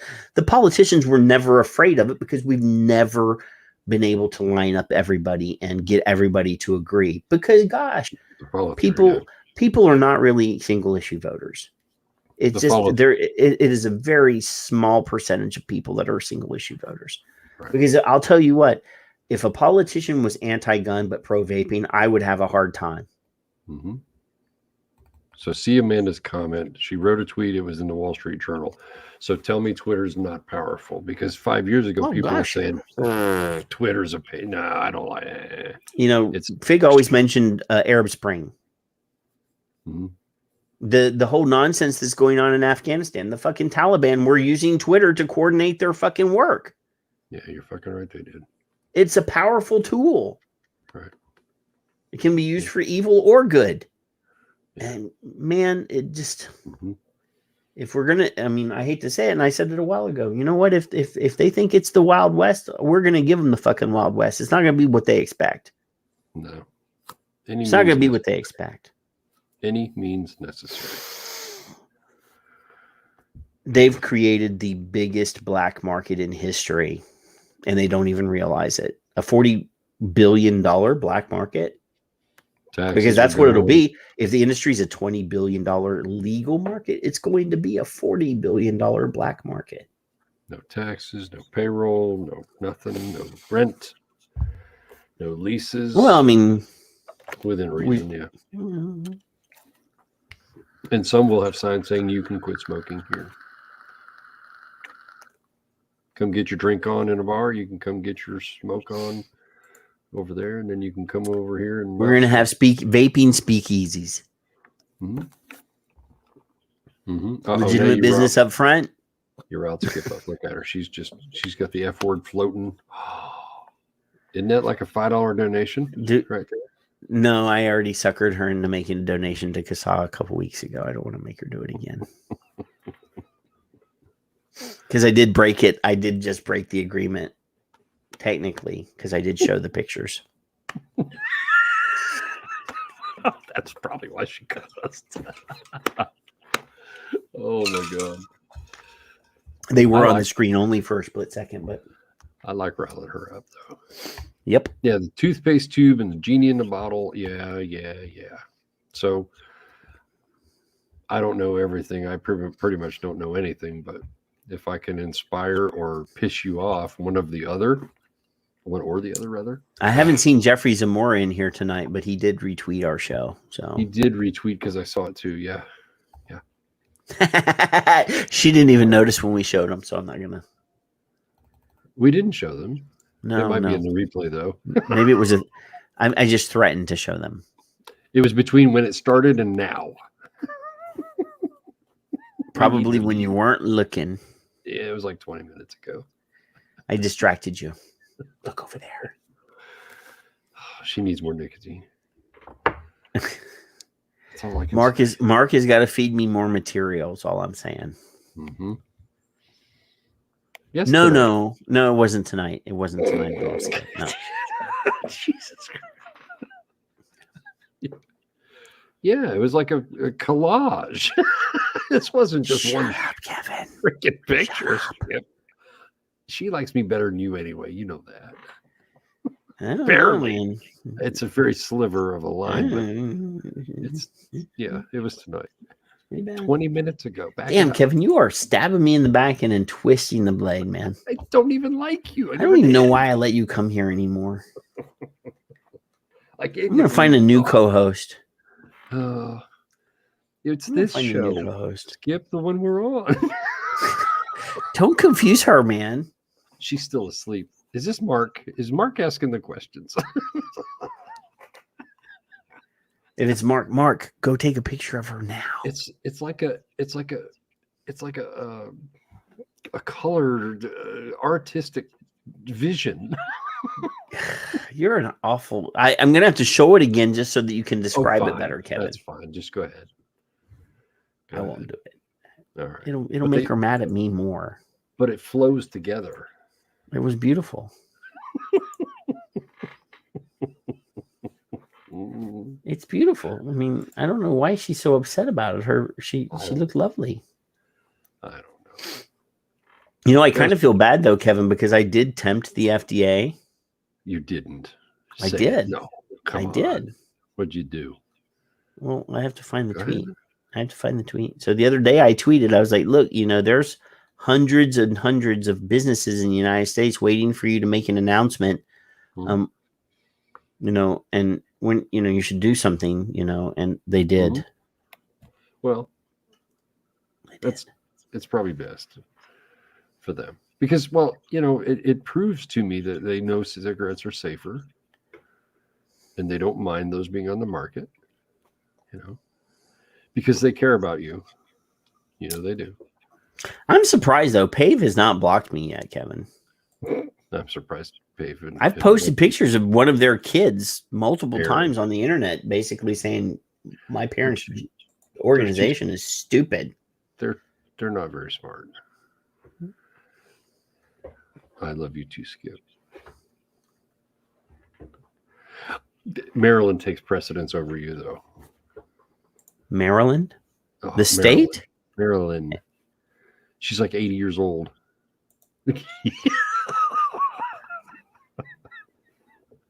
The Maryland video. It's like 20 minutes, and she's like, "Don't you take my flavors away? You spank." Oh, that's Maryland. Okay, I got you. That's my girl. I got you. I forgot about her. Chris, you stay away from her. Don't be bribing her with chocolate. That's my girl. She's something. Something. Little something. She was. I don't know where she was from. I don't think it said. But yeah, she was pretty riled up. Is Big Knowledge still here? I don't know. She fell off the couch. No, look, she fell off. You made her fall off the couch. Don't fall asleep. That's the one I was looking at yesterday or today. Yeah, he says, I don't care if you're vaxxed or unvaxxed. Just don't hand out Tootsie Rolls this Halloween. That's good advice. Oh, he's still here. Don't share chocolate. Oh my God. That's not real chocolate. So I said if I saw this on my yard, I'd be yelling at my neighbor to clean up after his dog. Mm-hmm.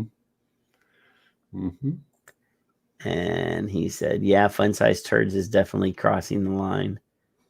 I don't like Tootsie Rolls. I never did. No. And then somebody was in there and joined in the conversation by saying that Tootsie Rolls are really good when they're fresh, yo. No, they're not. And that started a whole conversation about whether or not they're not to me. They may be to you. Whether or not the Tootsie Rolls that are in the store are actually fresh. I don't think they can be. Isn't there like a 8-month limit before they let them out? I don't know. Their hearts are freaking rock. Mm-hmm. Oh, Skip, stop flirting. Get a room.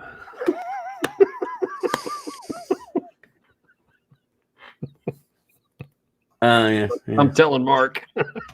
See, this tweet actually got a little bit of what? It says 2014. This is a quote from FDA. We are going to guide PMTA applicants through the process to guarantee a fair science-based outcome. 8+ years of vague guidance, unscientific statements, and press releases. Yeah, Today, we are issuing MDOs for 99.9% of received vape PMTAs. Was that a press release?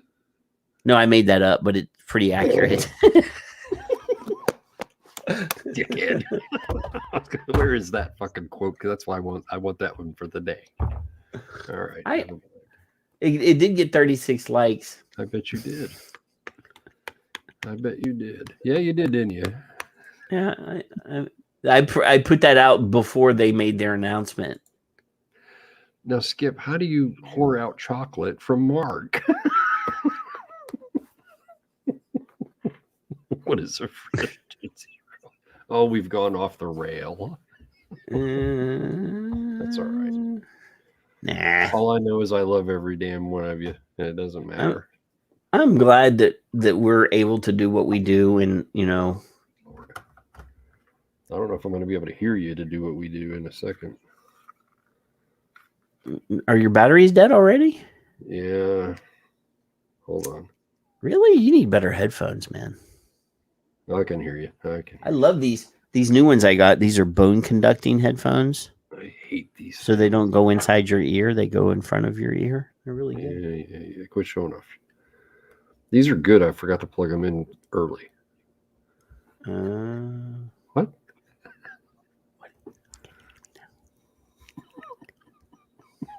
Stop it. Oh, here. This is a tweet. This is a tweet you might have missed. It says here, look, at FDA Tobacco received dozens of PMTAs from big billion-dollar big tobacco companies. Everyone knew that Secretary Azar lied when he said there would be a pathway for small business. They didn't move the goalpost. They were playing on a different field. Yep. This was never a fair fight. Yep. This was from September 1st, Kevin. Mm-hmm. Oh, now I know why I had an echo. There we go. That's better. So Jay's talking about Bose sunglasses with like the speakers and stuff built into the sunglasses.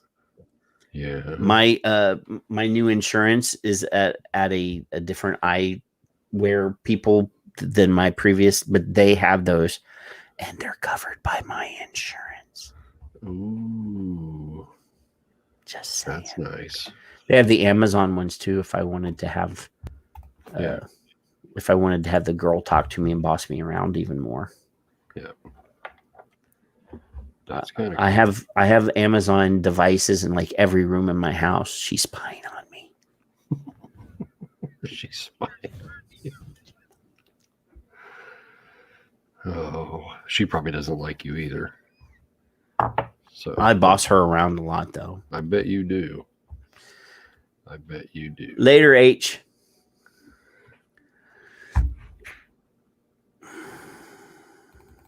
Well, yeah. He says here, got to go. Floodwaters have receded enough for us to get out and go shopping before it rains again. It must be raining in Thailand. Last words, the only thing Bloomberg and his minions need to succeed is for 50 million vapors to do nothing. And Liana wants to know when we get to, a friend of the show, wants to know when we get to come on and show off our tees. I got dressed up and so did Paul. So there you go. Well, I've already showed your picture multiple times.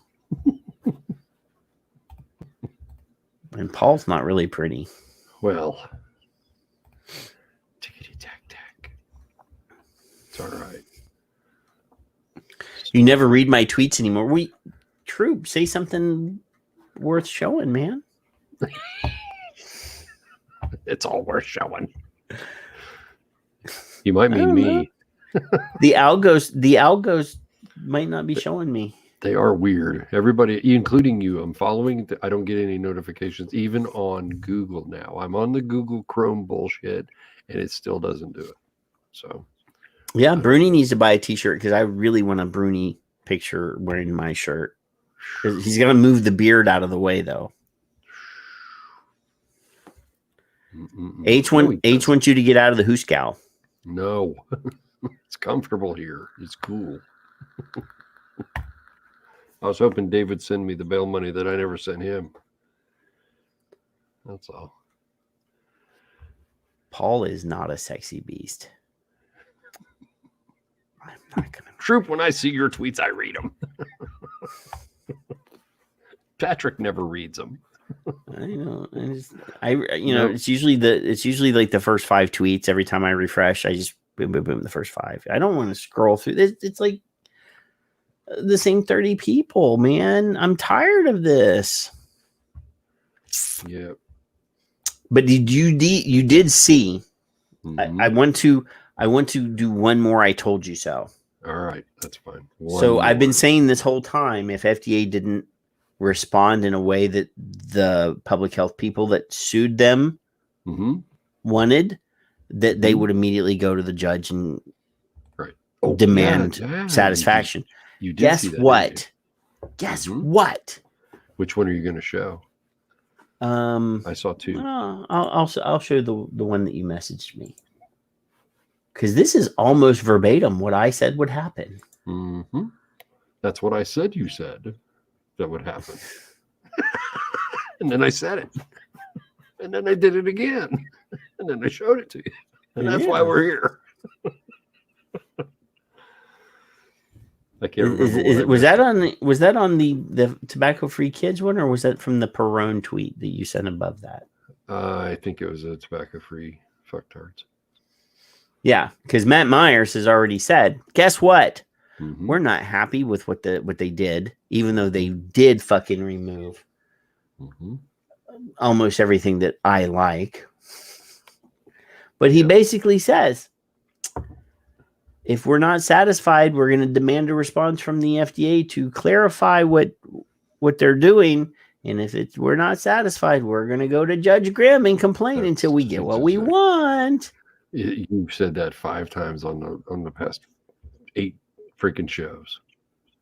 I told you. At least 5 times. I've said it more than 5 times over the last 5 damn shows.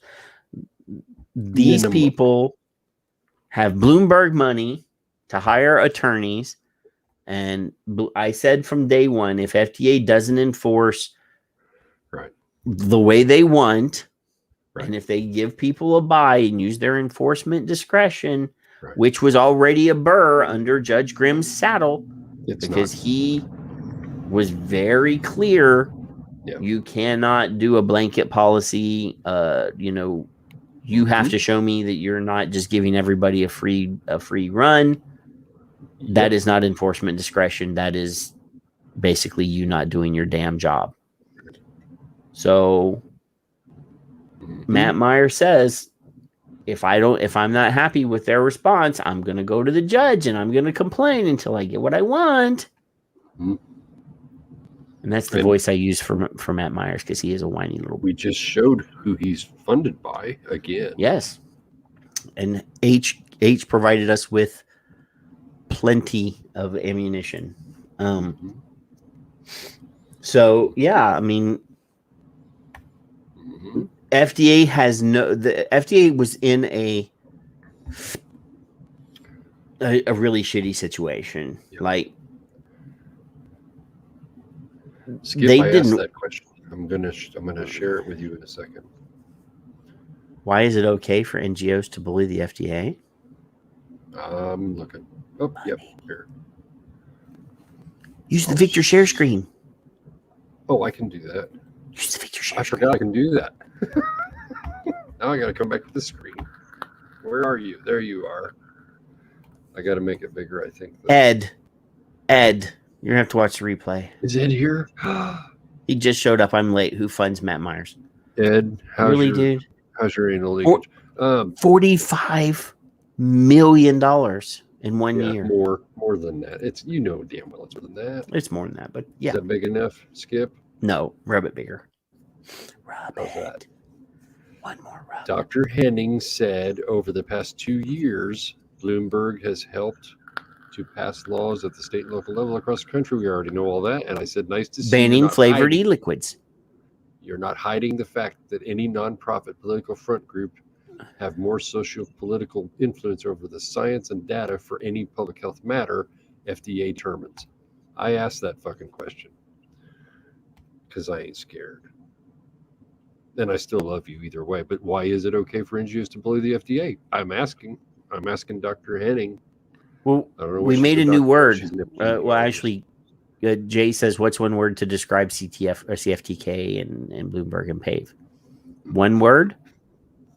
Well, Bruni said it right. Bruni says asshat. But I like the hashtag that Chris Big Knowledge put in there, Bloomberg bastards.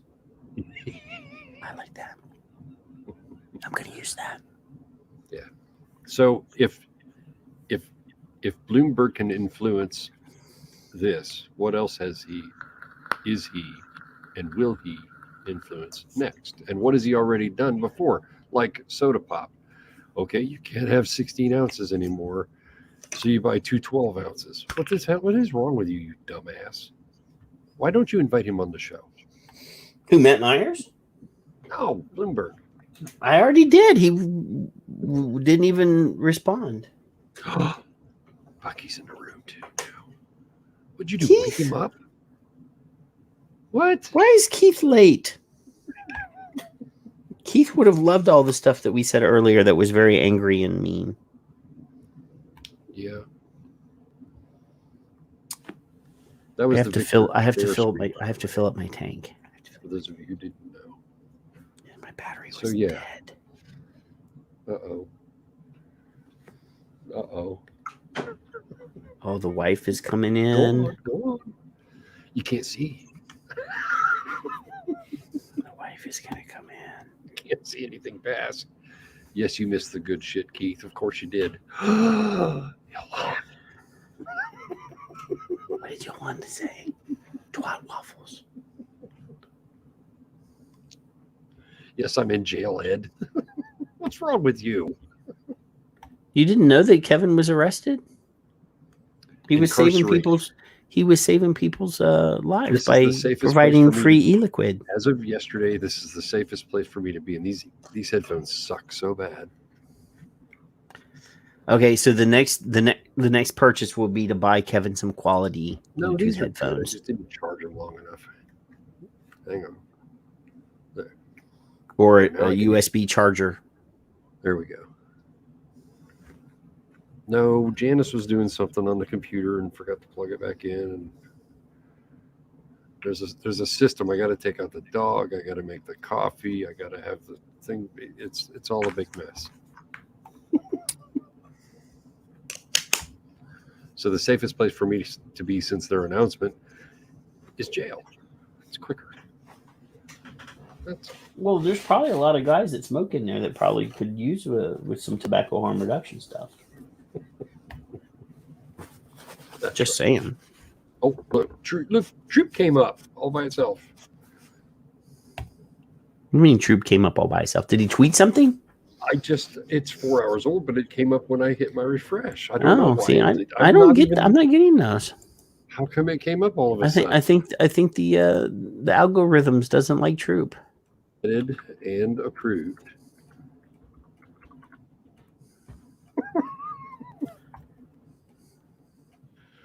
So there it is. You see it? Yeah. We didn't fail. Our system and government did. Yes, I'm liking it and retweeting it now. Look, see there. I don't understand the algorithms part. If I have to look for that, and then I forget what your handles are, and if I hit Troop, it doesn't come up sometimes. Well, Troops is Troop. It's Troop AX. But I put Patrick on you, and it never comes up, and it pisses me off. Because my name is not on there, dude. I know. I'm a bot. Believe me, I know.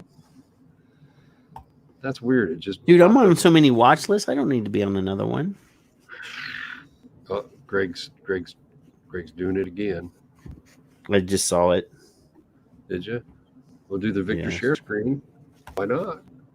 Go straight to it.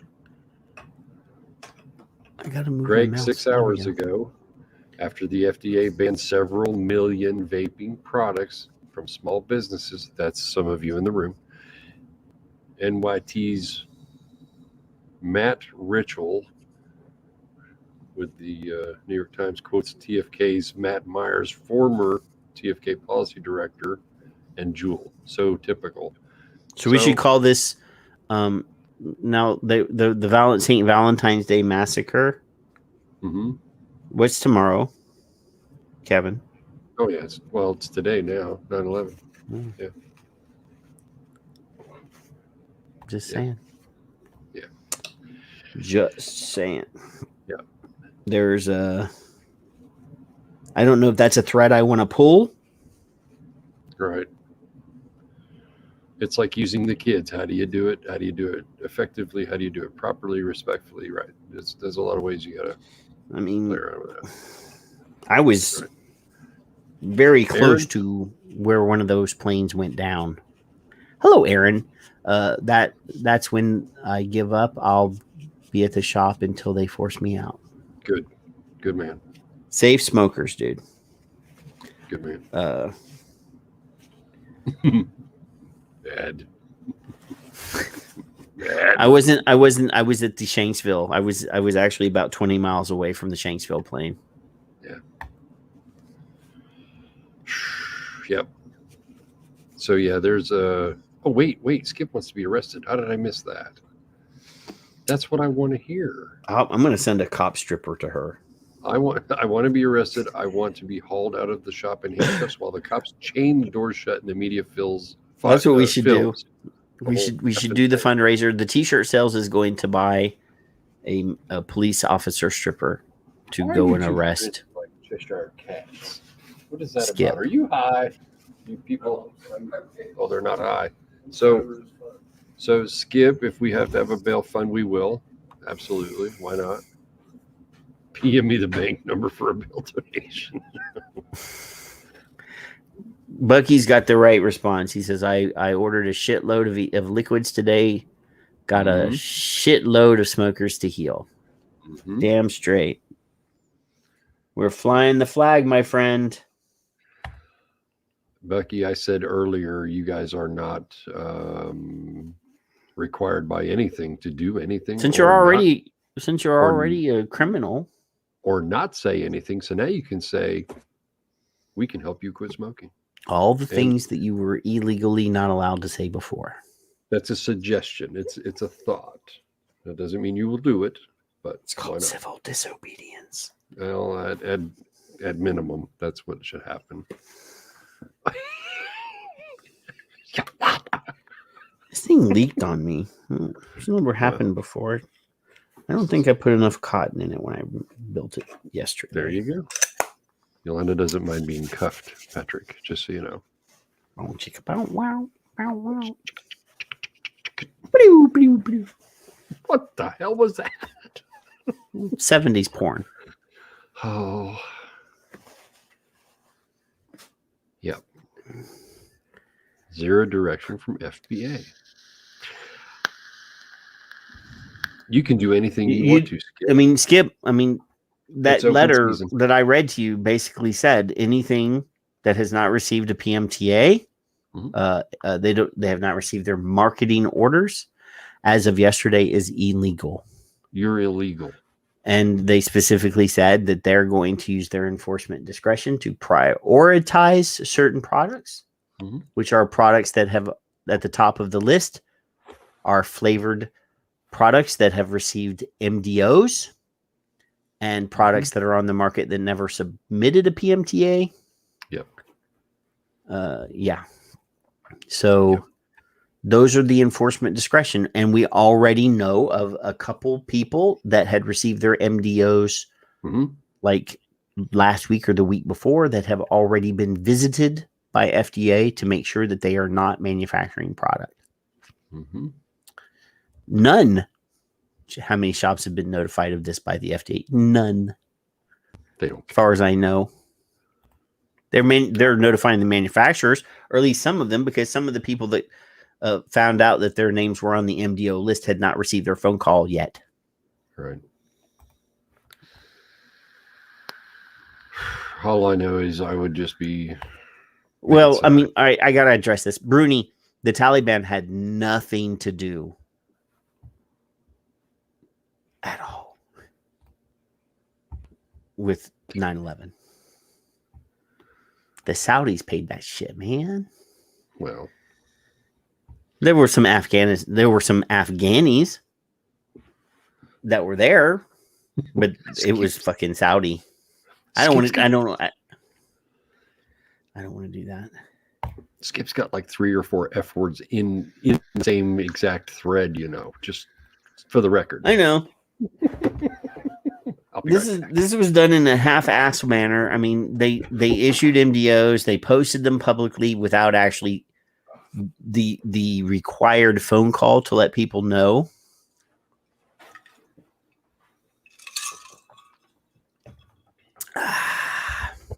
Al-Qaeda. Al-Qaeda. That's not Afghanistan. That's the entire Middle East. Are we going to set a flame to the entire fucking Middle East? It's not going to happen. Too much oil, dude. Too much oil. Kevin's getting a joint. You heard that? That's what he's doing. He's toking right now. His kid's a pothead, so he's got a supplier. I had a Band-Aid. I'm taking a Band-Aid off. You want to see my Band-Aid? That's not really coffee that he's stirring.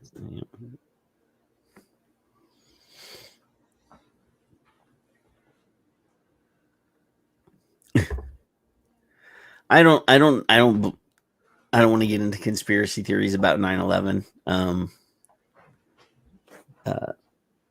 But I mean, it's quite. You don't even have to search very hard to find the fact that it was financed by the Saudis. I don't care about the buildings that didn't get hit by planes falling down and all that other nonsense, but yeah, it was not an Iraqi thing. We just wanted to go to Iraq because Bush Sr. went in there and didn't finish the job, and his son wanted to do that for his daddy. And Afghanistan was a shit show. We should never have been there in the first place. They Vietnam the fuck out of that place. It's not their fault either. The people, it's not the people's fault. It's not our fucking job. Nation building is not our job. Period. And a lot of people died because of nonsense. Anywho, let's go back to vaping. This vaping thing is more depressing, but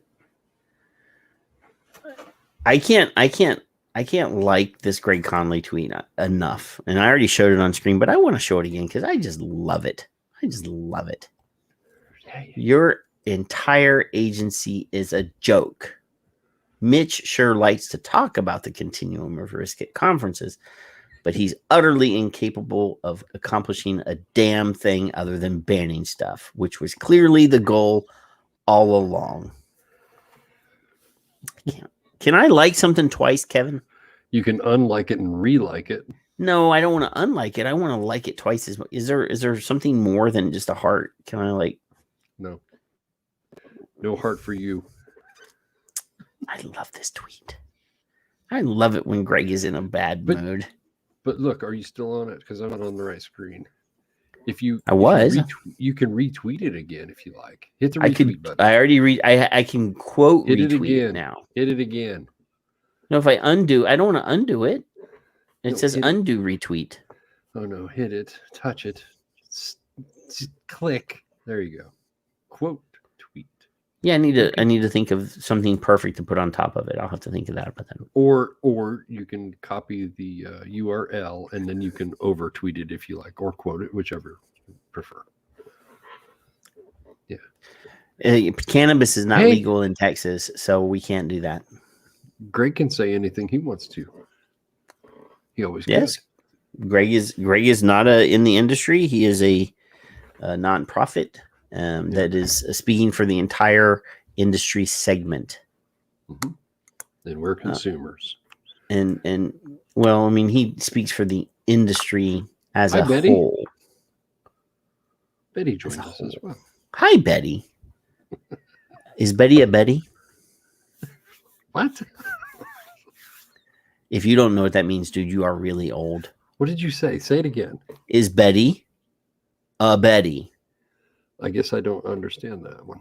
Betty is a slang term used by young men to refer to women of beauty. Okay. She's a Betty, dude. I have to be too old not to understand. See, Betty understands that. Or not old enough. She says hello and yes, laugh out loud. I'm not too old or I'm too old. You are old. I'm too old to know that one? Yes. I don't remember that one at all. I bet you $10 your stoner kid knows exactly what a Betty is. She said, no, what do you mean? Now she knows. I don't believe you. I don't believe that you broke the mirror.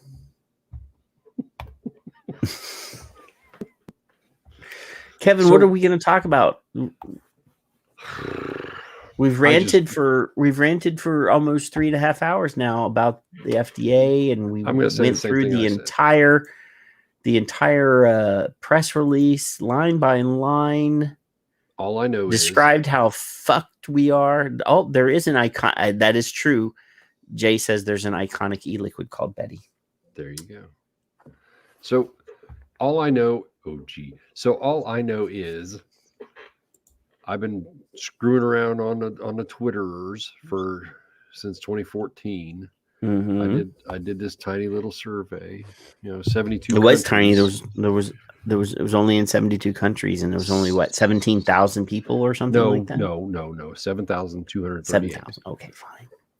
So when I did that, I was talking about our being consumers, and I don't care if you have a shop or not, or if you had a shop or not. You're all consumers, in my opinion, except maybe for James. Your voices mattered then, and they matter now. Now, the FDA said, no, you're worse than smokers. You're vapors.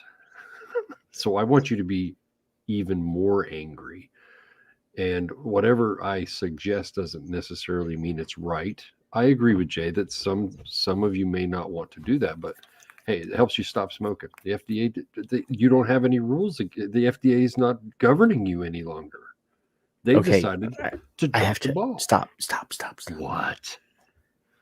I have to answer Betty. What? Okay. So Betty says, well, thank you for the laugh. Yeah. Not sure what the hell to do. Lost the lease and not sure where I can go to help my customers. Do you still have your customers' phone numbers? And do you have your customers' phone numbers? If you got a database, keep helping your customers. That's what I say. Guess what? It's really hard for them to find you, to give you a warning letter if you don't have a place of business. And I'm not happy about that, and we're not laughing about that part of it. Yes. Betty, let me introduce you to the Vaping Scallywag t-shirt. Get off your stool. I'm standing up. I know you are. How felt my belly is right now. Our job as vaping pirates is to help people not die. And if that means that we have to break the law, I will break a fucking law to save someone's life. So Betty, if you can't do it in front of your house for HOAs or whatever that is, whatever the city ordinances are, you meet at the mall. A van. You go to the storage unit down the street. You do whatever you got to do. I am so totally for that. I want you to break the law. That's you have. If you have your clientele, that's all you need. If you have their phone numbers and they can call you and place an order, and you trust them and you know them, get a pager. That's what if you got to go that route, you can deliver. Yeah. And if you have enough money, you can buy 2 vans. What are you going to do? Get arrested? I'm already in jail. Then you can deliver to more people. Yeah. I am not suggesting. I did just suggest. I said I would break the fucking law to save a life. I'm not telling you how to break the law. Oh, I'm suggesting you can break the law. Don't listen to Patrick. Go fucking break the law. Who cares? Mm-hmm. Matthew has a point. Matthew has a point. He does have stupid? a point. Are you stupid? Burner phone. That's it, Chris. That's what I was looking for. What's going to suck is not getting juice. It's going to be coils for the hour. No, it's not. China will ship anything. China don't give a shit. China doesn't care. China will ship anything and everything, and they'll label it machine parts. They'll label it whatever. Electronics. Yeah, they do. They already do. They do it all the time. I told you this a few. Hey, I ordered this atomizer from Greece. Yeah. For my billet box. Mm-hmm. And it was labeled spare parts. Mm-hmm. She stumbled onto us. We're here every Friday. All these years that we've been here, and man, we've been doing this for every Friday night for like 8 years. You've been doing it for 8 years. And Betty just now found us. Okay, so Betty, listen. I don't like Patrick. You got to have some rules here. We say the F word a lot, and we really don't care. We love you guys, though. I say this with love. I don't care if you're offended by my language. I love you. I want you to save smokers. You're going to have to ignore my foul language because there are times where I get very angry, and this week I am very fucking angry. And we're calm for being so angry. We really are. No, earlier we were really fucking angry. Well, yeah, we got riled up. It's already out now. Yeah. Me, myself, and I, yeah. So yeah, I just laid out a business plan for everybody that wants to save people's lives, decentralize, get a burner phone, print out your customer list, whatever it is. Make business cards with just a phone number on it, hand them out to your customers. And they know who you are already. So, yeah. You're on the list. I know you. If you call me, I know that you're not FDA trying to find me. Yeah. No. Damn. Sources. Yeah. I just laid out my whole future business plan for being a scallywag. Just local. Yeah. You and I will not compete. That's true because you're in Ohio and I'm in Texas. Plus, I don't like you anyway, so it doesn't matter what. Yeah, I couldn't use you as a business partner. You're a crook. Care. Don't care. I'm already in jail. What do you want? It's not like I'm Sammy the Bull. No, because that would make me gaudy and like he turned state's evidence over. I don't want it. I would never do that to you. State, federal, local. I do know where all of the fucking bodies are buried in this industry, dude. I've been around long enough. I know who stabbed who in the back. I know who scammed who. I know you do. I don't. Dimitri and Phil know even more than me, and what I know is enough to really ruin people's lives. Yep. So Betty, I don't know what the tapping was, but it's probably me because he doesn't like that. No, I'm probably over here. I've been fidgeting. I'm so angry that my leg wouldn't stand still the whole night. If you haven't noticed, I've been doing this all night. If you still have a list of people and customers, continue to service those customers best you can. That's all I can say. Because I imagine you've got somebody who's older than me and they don't know how to do stuff and they might change their thing or they need a battery and I get it. What? It's clicking, it's not really tapping. Oh. Like when you pick up the phone and you hear click, click, click, that's the wire tap. I got it. Wire tap. You and everyone else. Oh, that would be and I suggested this. If you say Morse code, I'm going to come through the screen. No, it's not Morse code. I don't know tap. I know SOS, but that's about it. Lock boxes. There you go. Yeah, we talked about that. You're just. I told you still all night tonight, man. Lock boxes. I said Amazon like boxes is what Secret post offices. Lock boxes. Like in the secret agent movies, where you yeah. Where the spy drops off a thing in a mailbox, or not a mailbox, but a locker at the subway or whatever, and passes the key off to somebody, and then bus station. Keep it out of kids' hands, and keep doing what you do. Just Venmo me the number. The the product is in the locker. This locker, the combination is blah blah blah. Go pick it up. It's there. Porch pickup only. You got fate.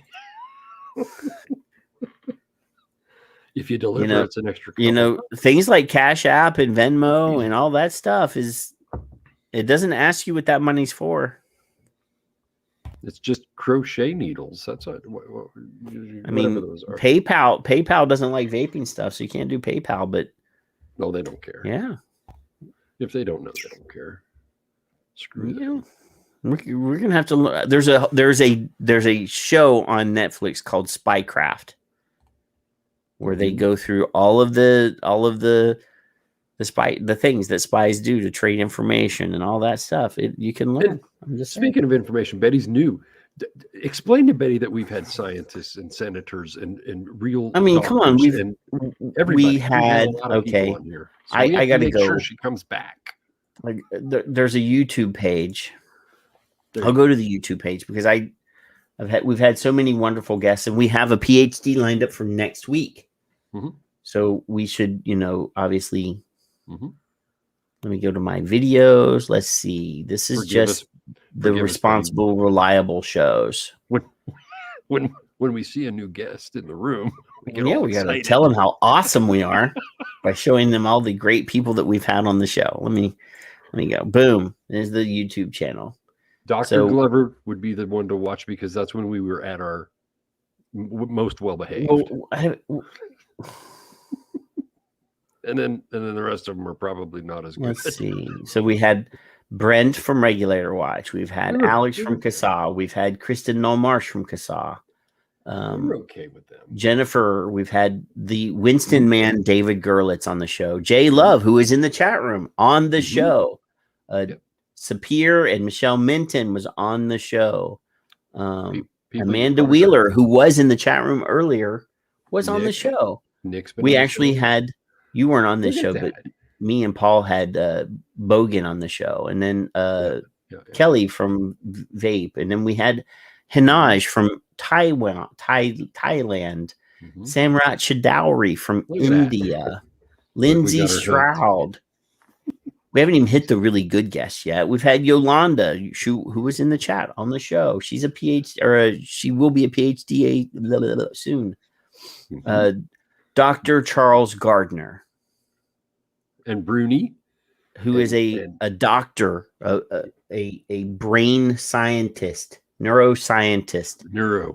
Yes. Elenia Goldberstein-Rubashkin, who is a pharmacist from New Zealand. Real science. Aaron Biebert, who is a filmmaker who has made 2 amazing films, one about vaping and one about nicotine. And we're just chuckleheads. Bard was on the show, but Bard had really bad audio problems. Don't watch that show. Dr. Mariwa Glover. This was her second appearance on our show. She is a tobacco control and a doctor of public health. Nick Orlando, who's some loser who helps us keep the doors open. Senator Holly Hughes from Australia. Nancy Lucas from, she's from New York, but she lives in New Zealand, and she's the current head of CAFRA. Dr. Mark Tyndall, who is a drug policy expert and harm reduction advocate, who is so awesome that he did a TED Talk. I mean, how many vape shows have had guests? The opinions of the management, by the way, being that did an actual TED Talk do not necessarily reflect the chucklehead with him. What did I do now? Big knowledge, Chris. Chris, who's in the chat room talking about chocolate, who is an amazing young man and who's an expert on chocolate. Did you mention Jay? Jay, I did. I said Jay when he was down here. I'm started at the bottom. So we cuss a lot. We use Karen on occasion if that's offensive, and we call Skip the cranky. We had Mario on again. We had Dr. Charles Gardner on again. I know. Then we had last week we had Dr. Colin Mendelsohn from Australia, who is an actual medical doctor. An actual medical doctor who prescribes vaping to his patients that want to quit smoking. Friends of the show, all of them. Amazing guests. And yes, Chris Big Knowledge was on twice. Yep. Talking about chocolate. Twice. Because he did a show with me and you, and then he did a show with me and Paul. Yeah. Fake Kevin. Oh, he's the substitute Kevin. That's all right. No cranky people have been on the show. Well, I don't know about that, but I'm pretty fucking cranky. No, I can bring up the private messages where I offered to have her on the show, and she's like, I don't want to be on the show because I'll be embarrassed and blah, blah, blah. Honestly, I don't think we should have anyone that's actually crankier than her until she's on. That way we can have... I'm way crankier than her. The bar to meet and then surpass. She's really mild. She really is mild. Well, yeah. I'm calm. I'm pretty calm usually.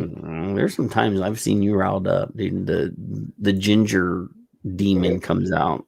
The ginger demon. So Betty, I hope you join us because we're not going anywhere. We've been saying that for a long time. We ain't moving. The more they do, the more we're gonna. No. I'm fueled by hate now. I will fucking work overtime to pay the fucking bills if I have to. Hate. Skip says she's very sweet. She is. I don't know why you guys keep calling her cranky. She's a very lovely human being. Oh. I have pictures.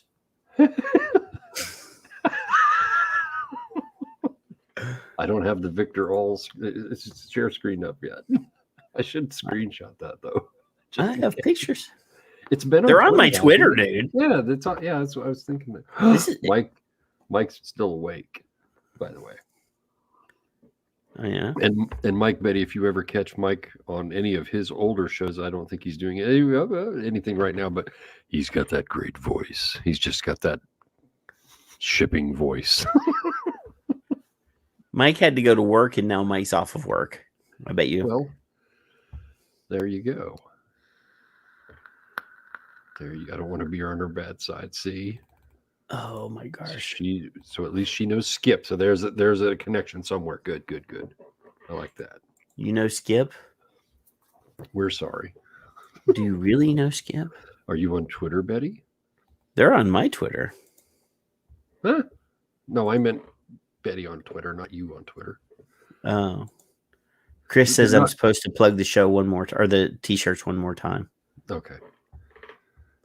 Yeah. So if you're interested, since Betty's new and Betty may have missed. So we did a show called Neurodiversity with Dr. Charles Gardner, where we talked about the actual benefits of nicotine to the human brain.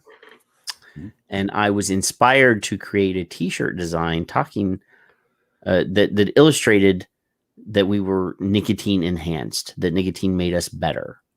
So there's that t-shirt. And then there's the logo, the Son of Liberty Radio logo shirt. There's a coffee mug for your caffeine to promote your nicotine. We do have the shirts available in girly sizes and shapes and boy sizes and shapes. And if you're a boy that identifies as a girl, buy the girl shirt. I don't care. And if you're a girl that identifies as a boy, buy the boy shirt. I don't care. I will not judge you. Then there's the Son of Liberty Radio coffee mug. And then I made a t-shirt just for Kevin. This is the I Don't Like You shirt. That's right. Because he does not like me. I don't even like you. It has his picture and the words, I don't like you. I don't even like you. I don't even like And then my wife is a Filipino nurse, so there's some Filipino nurses stuff in there for her nurses friends. And then there's the Scallywag tea. Yeah.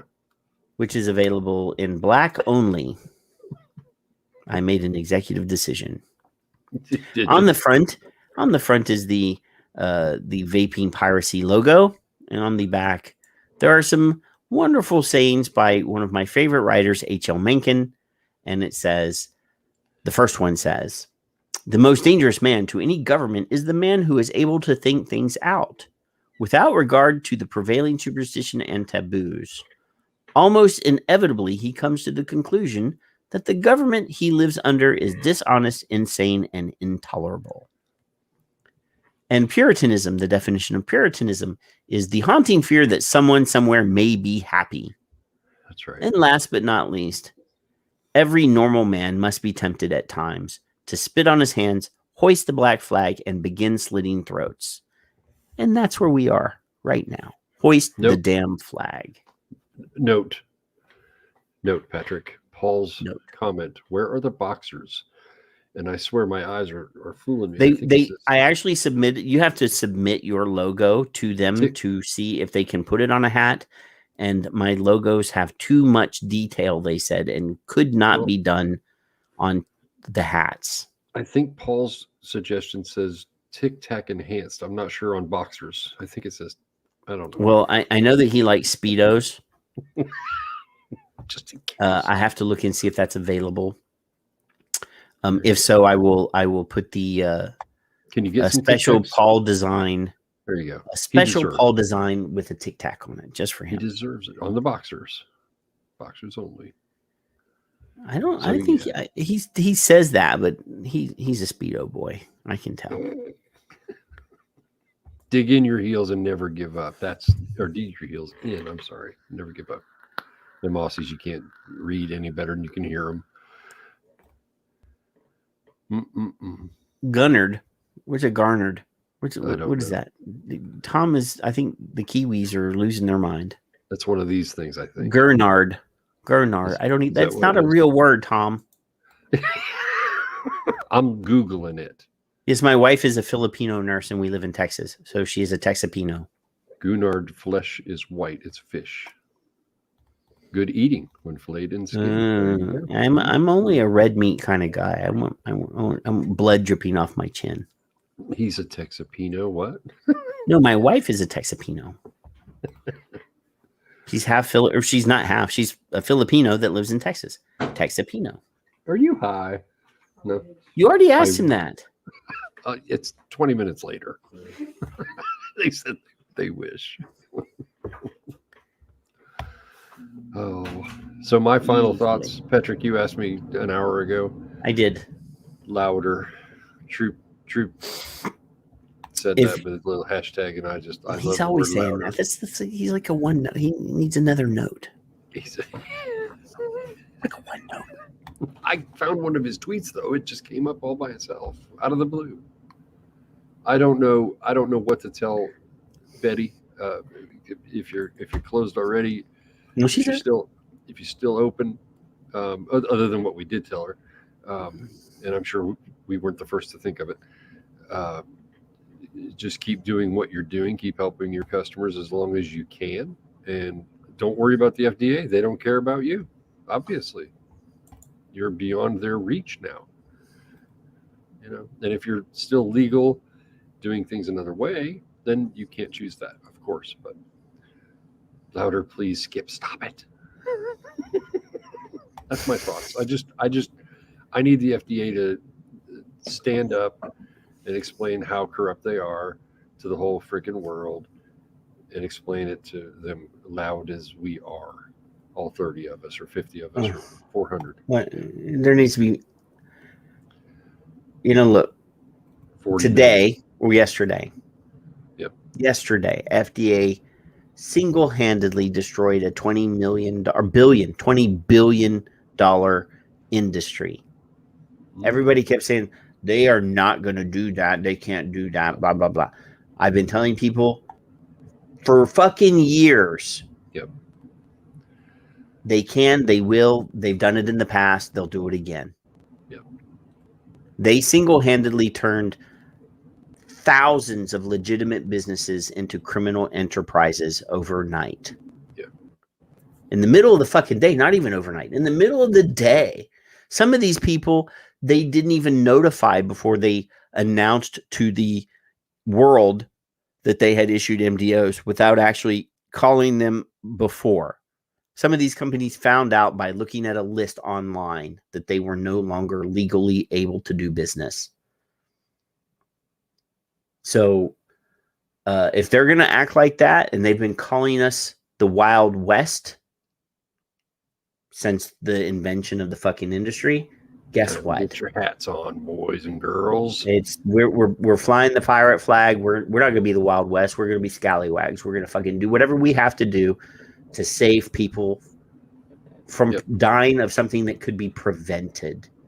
And the government has basically mandated that it is illegal for you to save someone's life. That would literally be them going to somebody and putting cuffs on them because they gave CPR to somebody, or arresting somebody for running into a burning building to save somebody, or going to the beach and fucking arresting the lifeguard, or if you're standing on a fucking train platform and you see somebody cross the yellow line and possibly get in front of a train, pulling them away so that they don't die. That is what they're doing, is they are making it illegal for you to save someone's life. Guess what?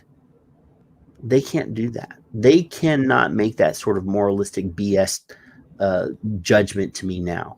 I'm done kissing their ass. I'm not in this industry. If somebody comes to me and says, I want to quit smoking, how about that vaping thing? I'm going to help them. Mm-hmm.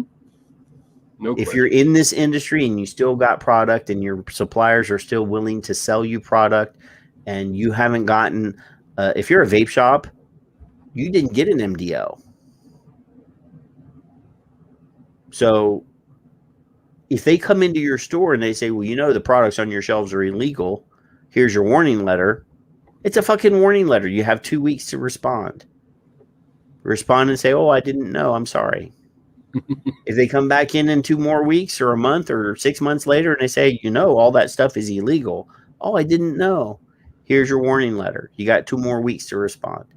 After that, then you can decide, are you willing to pay whatever the fine is? Matthew Milby posted it in the room. It's $200. Are you willing to pay that fine? Lawyer up, do whatever you got to do. Yeah. You know, go until you're at the fucking going to jail level. And then you can change the business over into your wife's name and start all over. Put it on film. Fuck them. I want film. I want audio, and I want video. Period. So, yeah, Matt Milby says $250. You know what? You can cycle through that process multiple times before they catch on. Transfer the title of the business over to your wife. After she gets to the fine, transfer the business back over into your name. Starts all over again. Fuck them. She's no longer here. I just bought the company from this woman. We have the same last name. I don't know. You know. I have no idea. I don't know what you're talking about. That's the wrong guy. You know, it literally. I'm here for the long haul. Kevin's here for the long haul. Keith and Tom and Yolanda and Matthew Chris, and Skip and all these people that are in here. We're doing this forever. There are ways to get around this nonsense until finally somebody, at some point, I have every confidence in the world that sometime in the future, somebody's going to fucking open their eyes and go, you know, we've been wrong this whole time. We've made a mistake. They're never going to they're not going to publicly announce that, but they're going to shift their gears and they're going to say, you know what? Science has now shown that vaping is safer than smoking and it does help people quit smoking. So we're going to allow these products back onto the market. It's going to take years. It's going to take years, but it's going to happen. And until then, if you have to order e-liquid, U.S. e-liquid that is manufactured in China and shipped in, there's a shipping loophole for that. China will ship anything anywhere as long as you're willing to pay. If you want to import e-liquid from Europe, you can do that. There's no law that stops that from happening. There is a fucking loophole, and they haven't slammed it shut yet.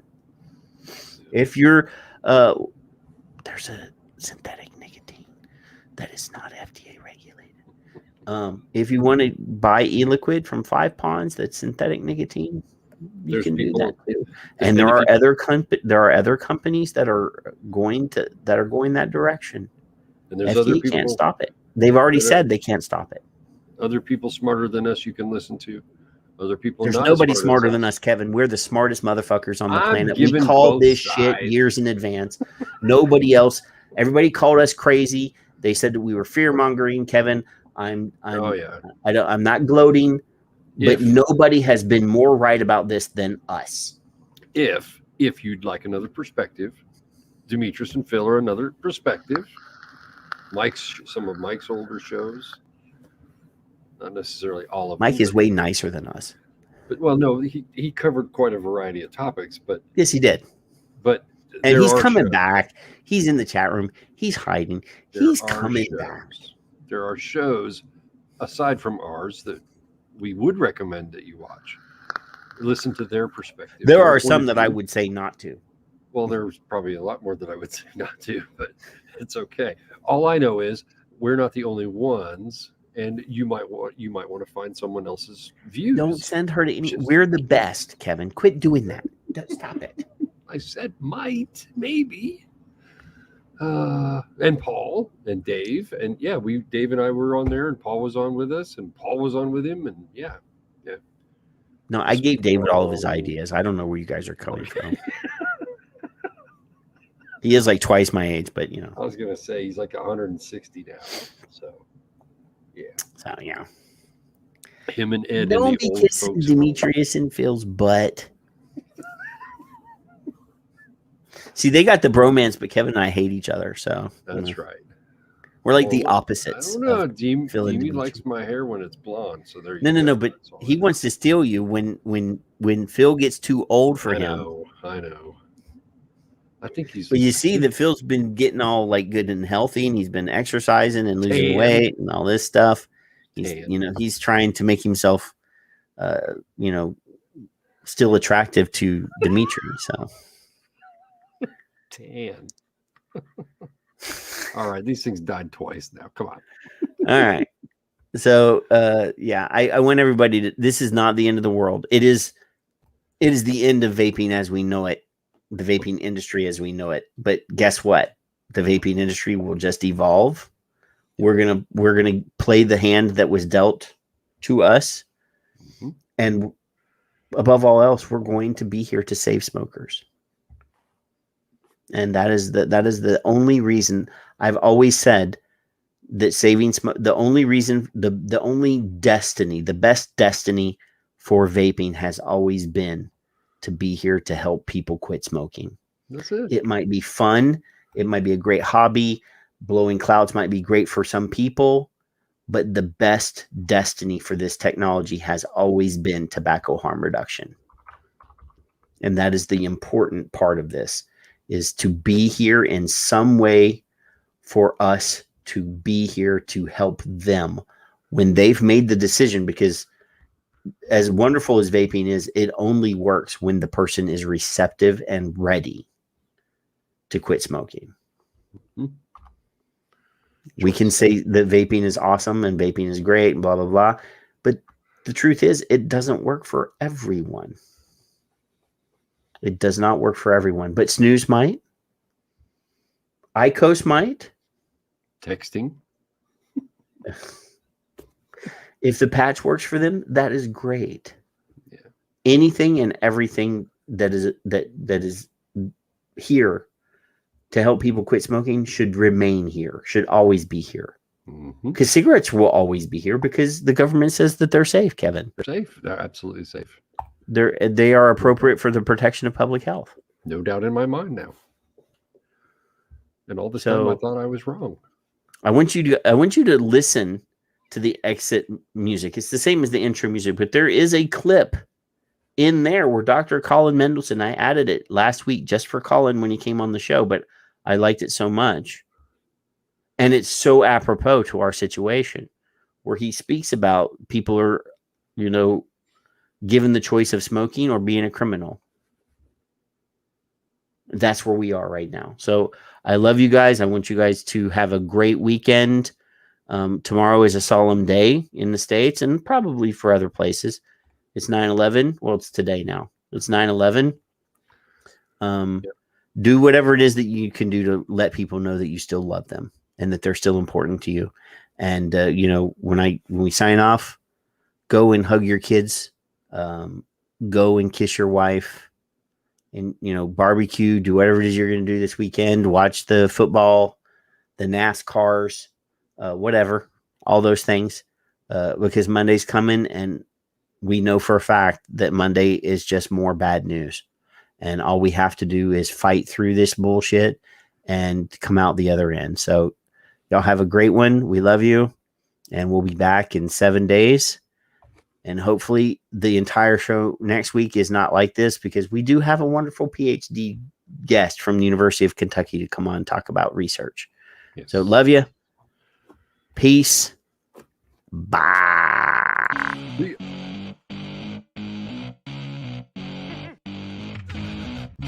We're exporting a whole lot of really bad and dangerous rhetoric, bad research, and unfortunately it's being picked up and amplified in other countries. Never forget the elephant in the room. It's actually such a big elephant that I don't think people can even breathe in that room because such a huge elephant is it's the number one preventable cause of death in Australia. So when you are taking a precautionary approach, when you're like, no, we just don't know enough, I just tell them, shut up, because that just, I don't know, is killing people right now. So we know that vaping nicotine is not risk-free. Nothing's as good as fresh air, and nothing's risk-free. But the Royal College of Physicians in the UK, Public Health England, have reviewed comprehensively the literature and have concluded that vaping nicotine is at least 95% safer over the long term than smoking cigarettes. It's not about really quitting smoking. Their ideological viewpoint against vaping is so strong and so weird. Like, honestly, it's just weird. I don't know why it evokes this incredible sort of anger from these people. I mean, this colleague of mine said to me when I first moved to get the inquiry up, her comment to me was, why don't they just use a patch? And I said to her, do you smoke? And she's like, no. I said, have you ever smoked? And she said, no. And I said, well, shut up then. You don't know how hard it is to quit smoking. Unfortunately, we're putting people in the choice of either being criminals or running the risk of a 2 in 3 death from smoking. And we shouldn't be putting people in that position. No. Clearly, when you tell teenagers not to do something, there's a good chance they will do it.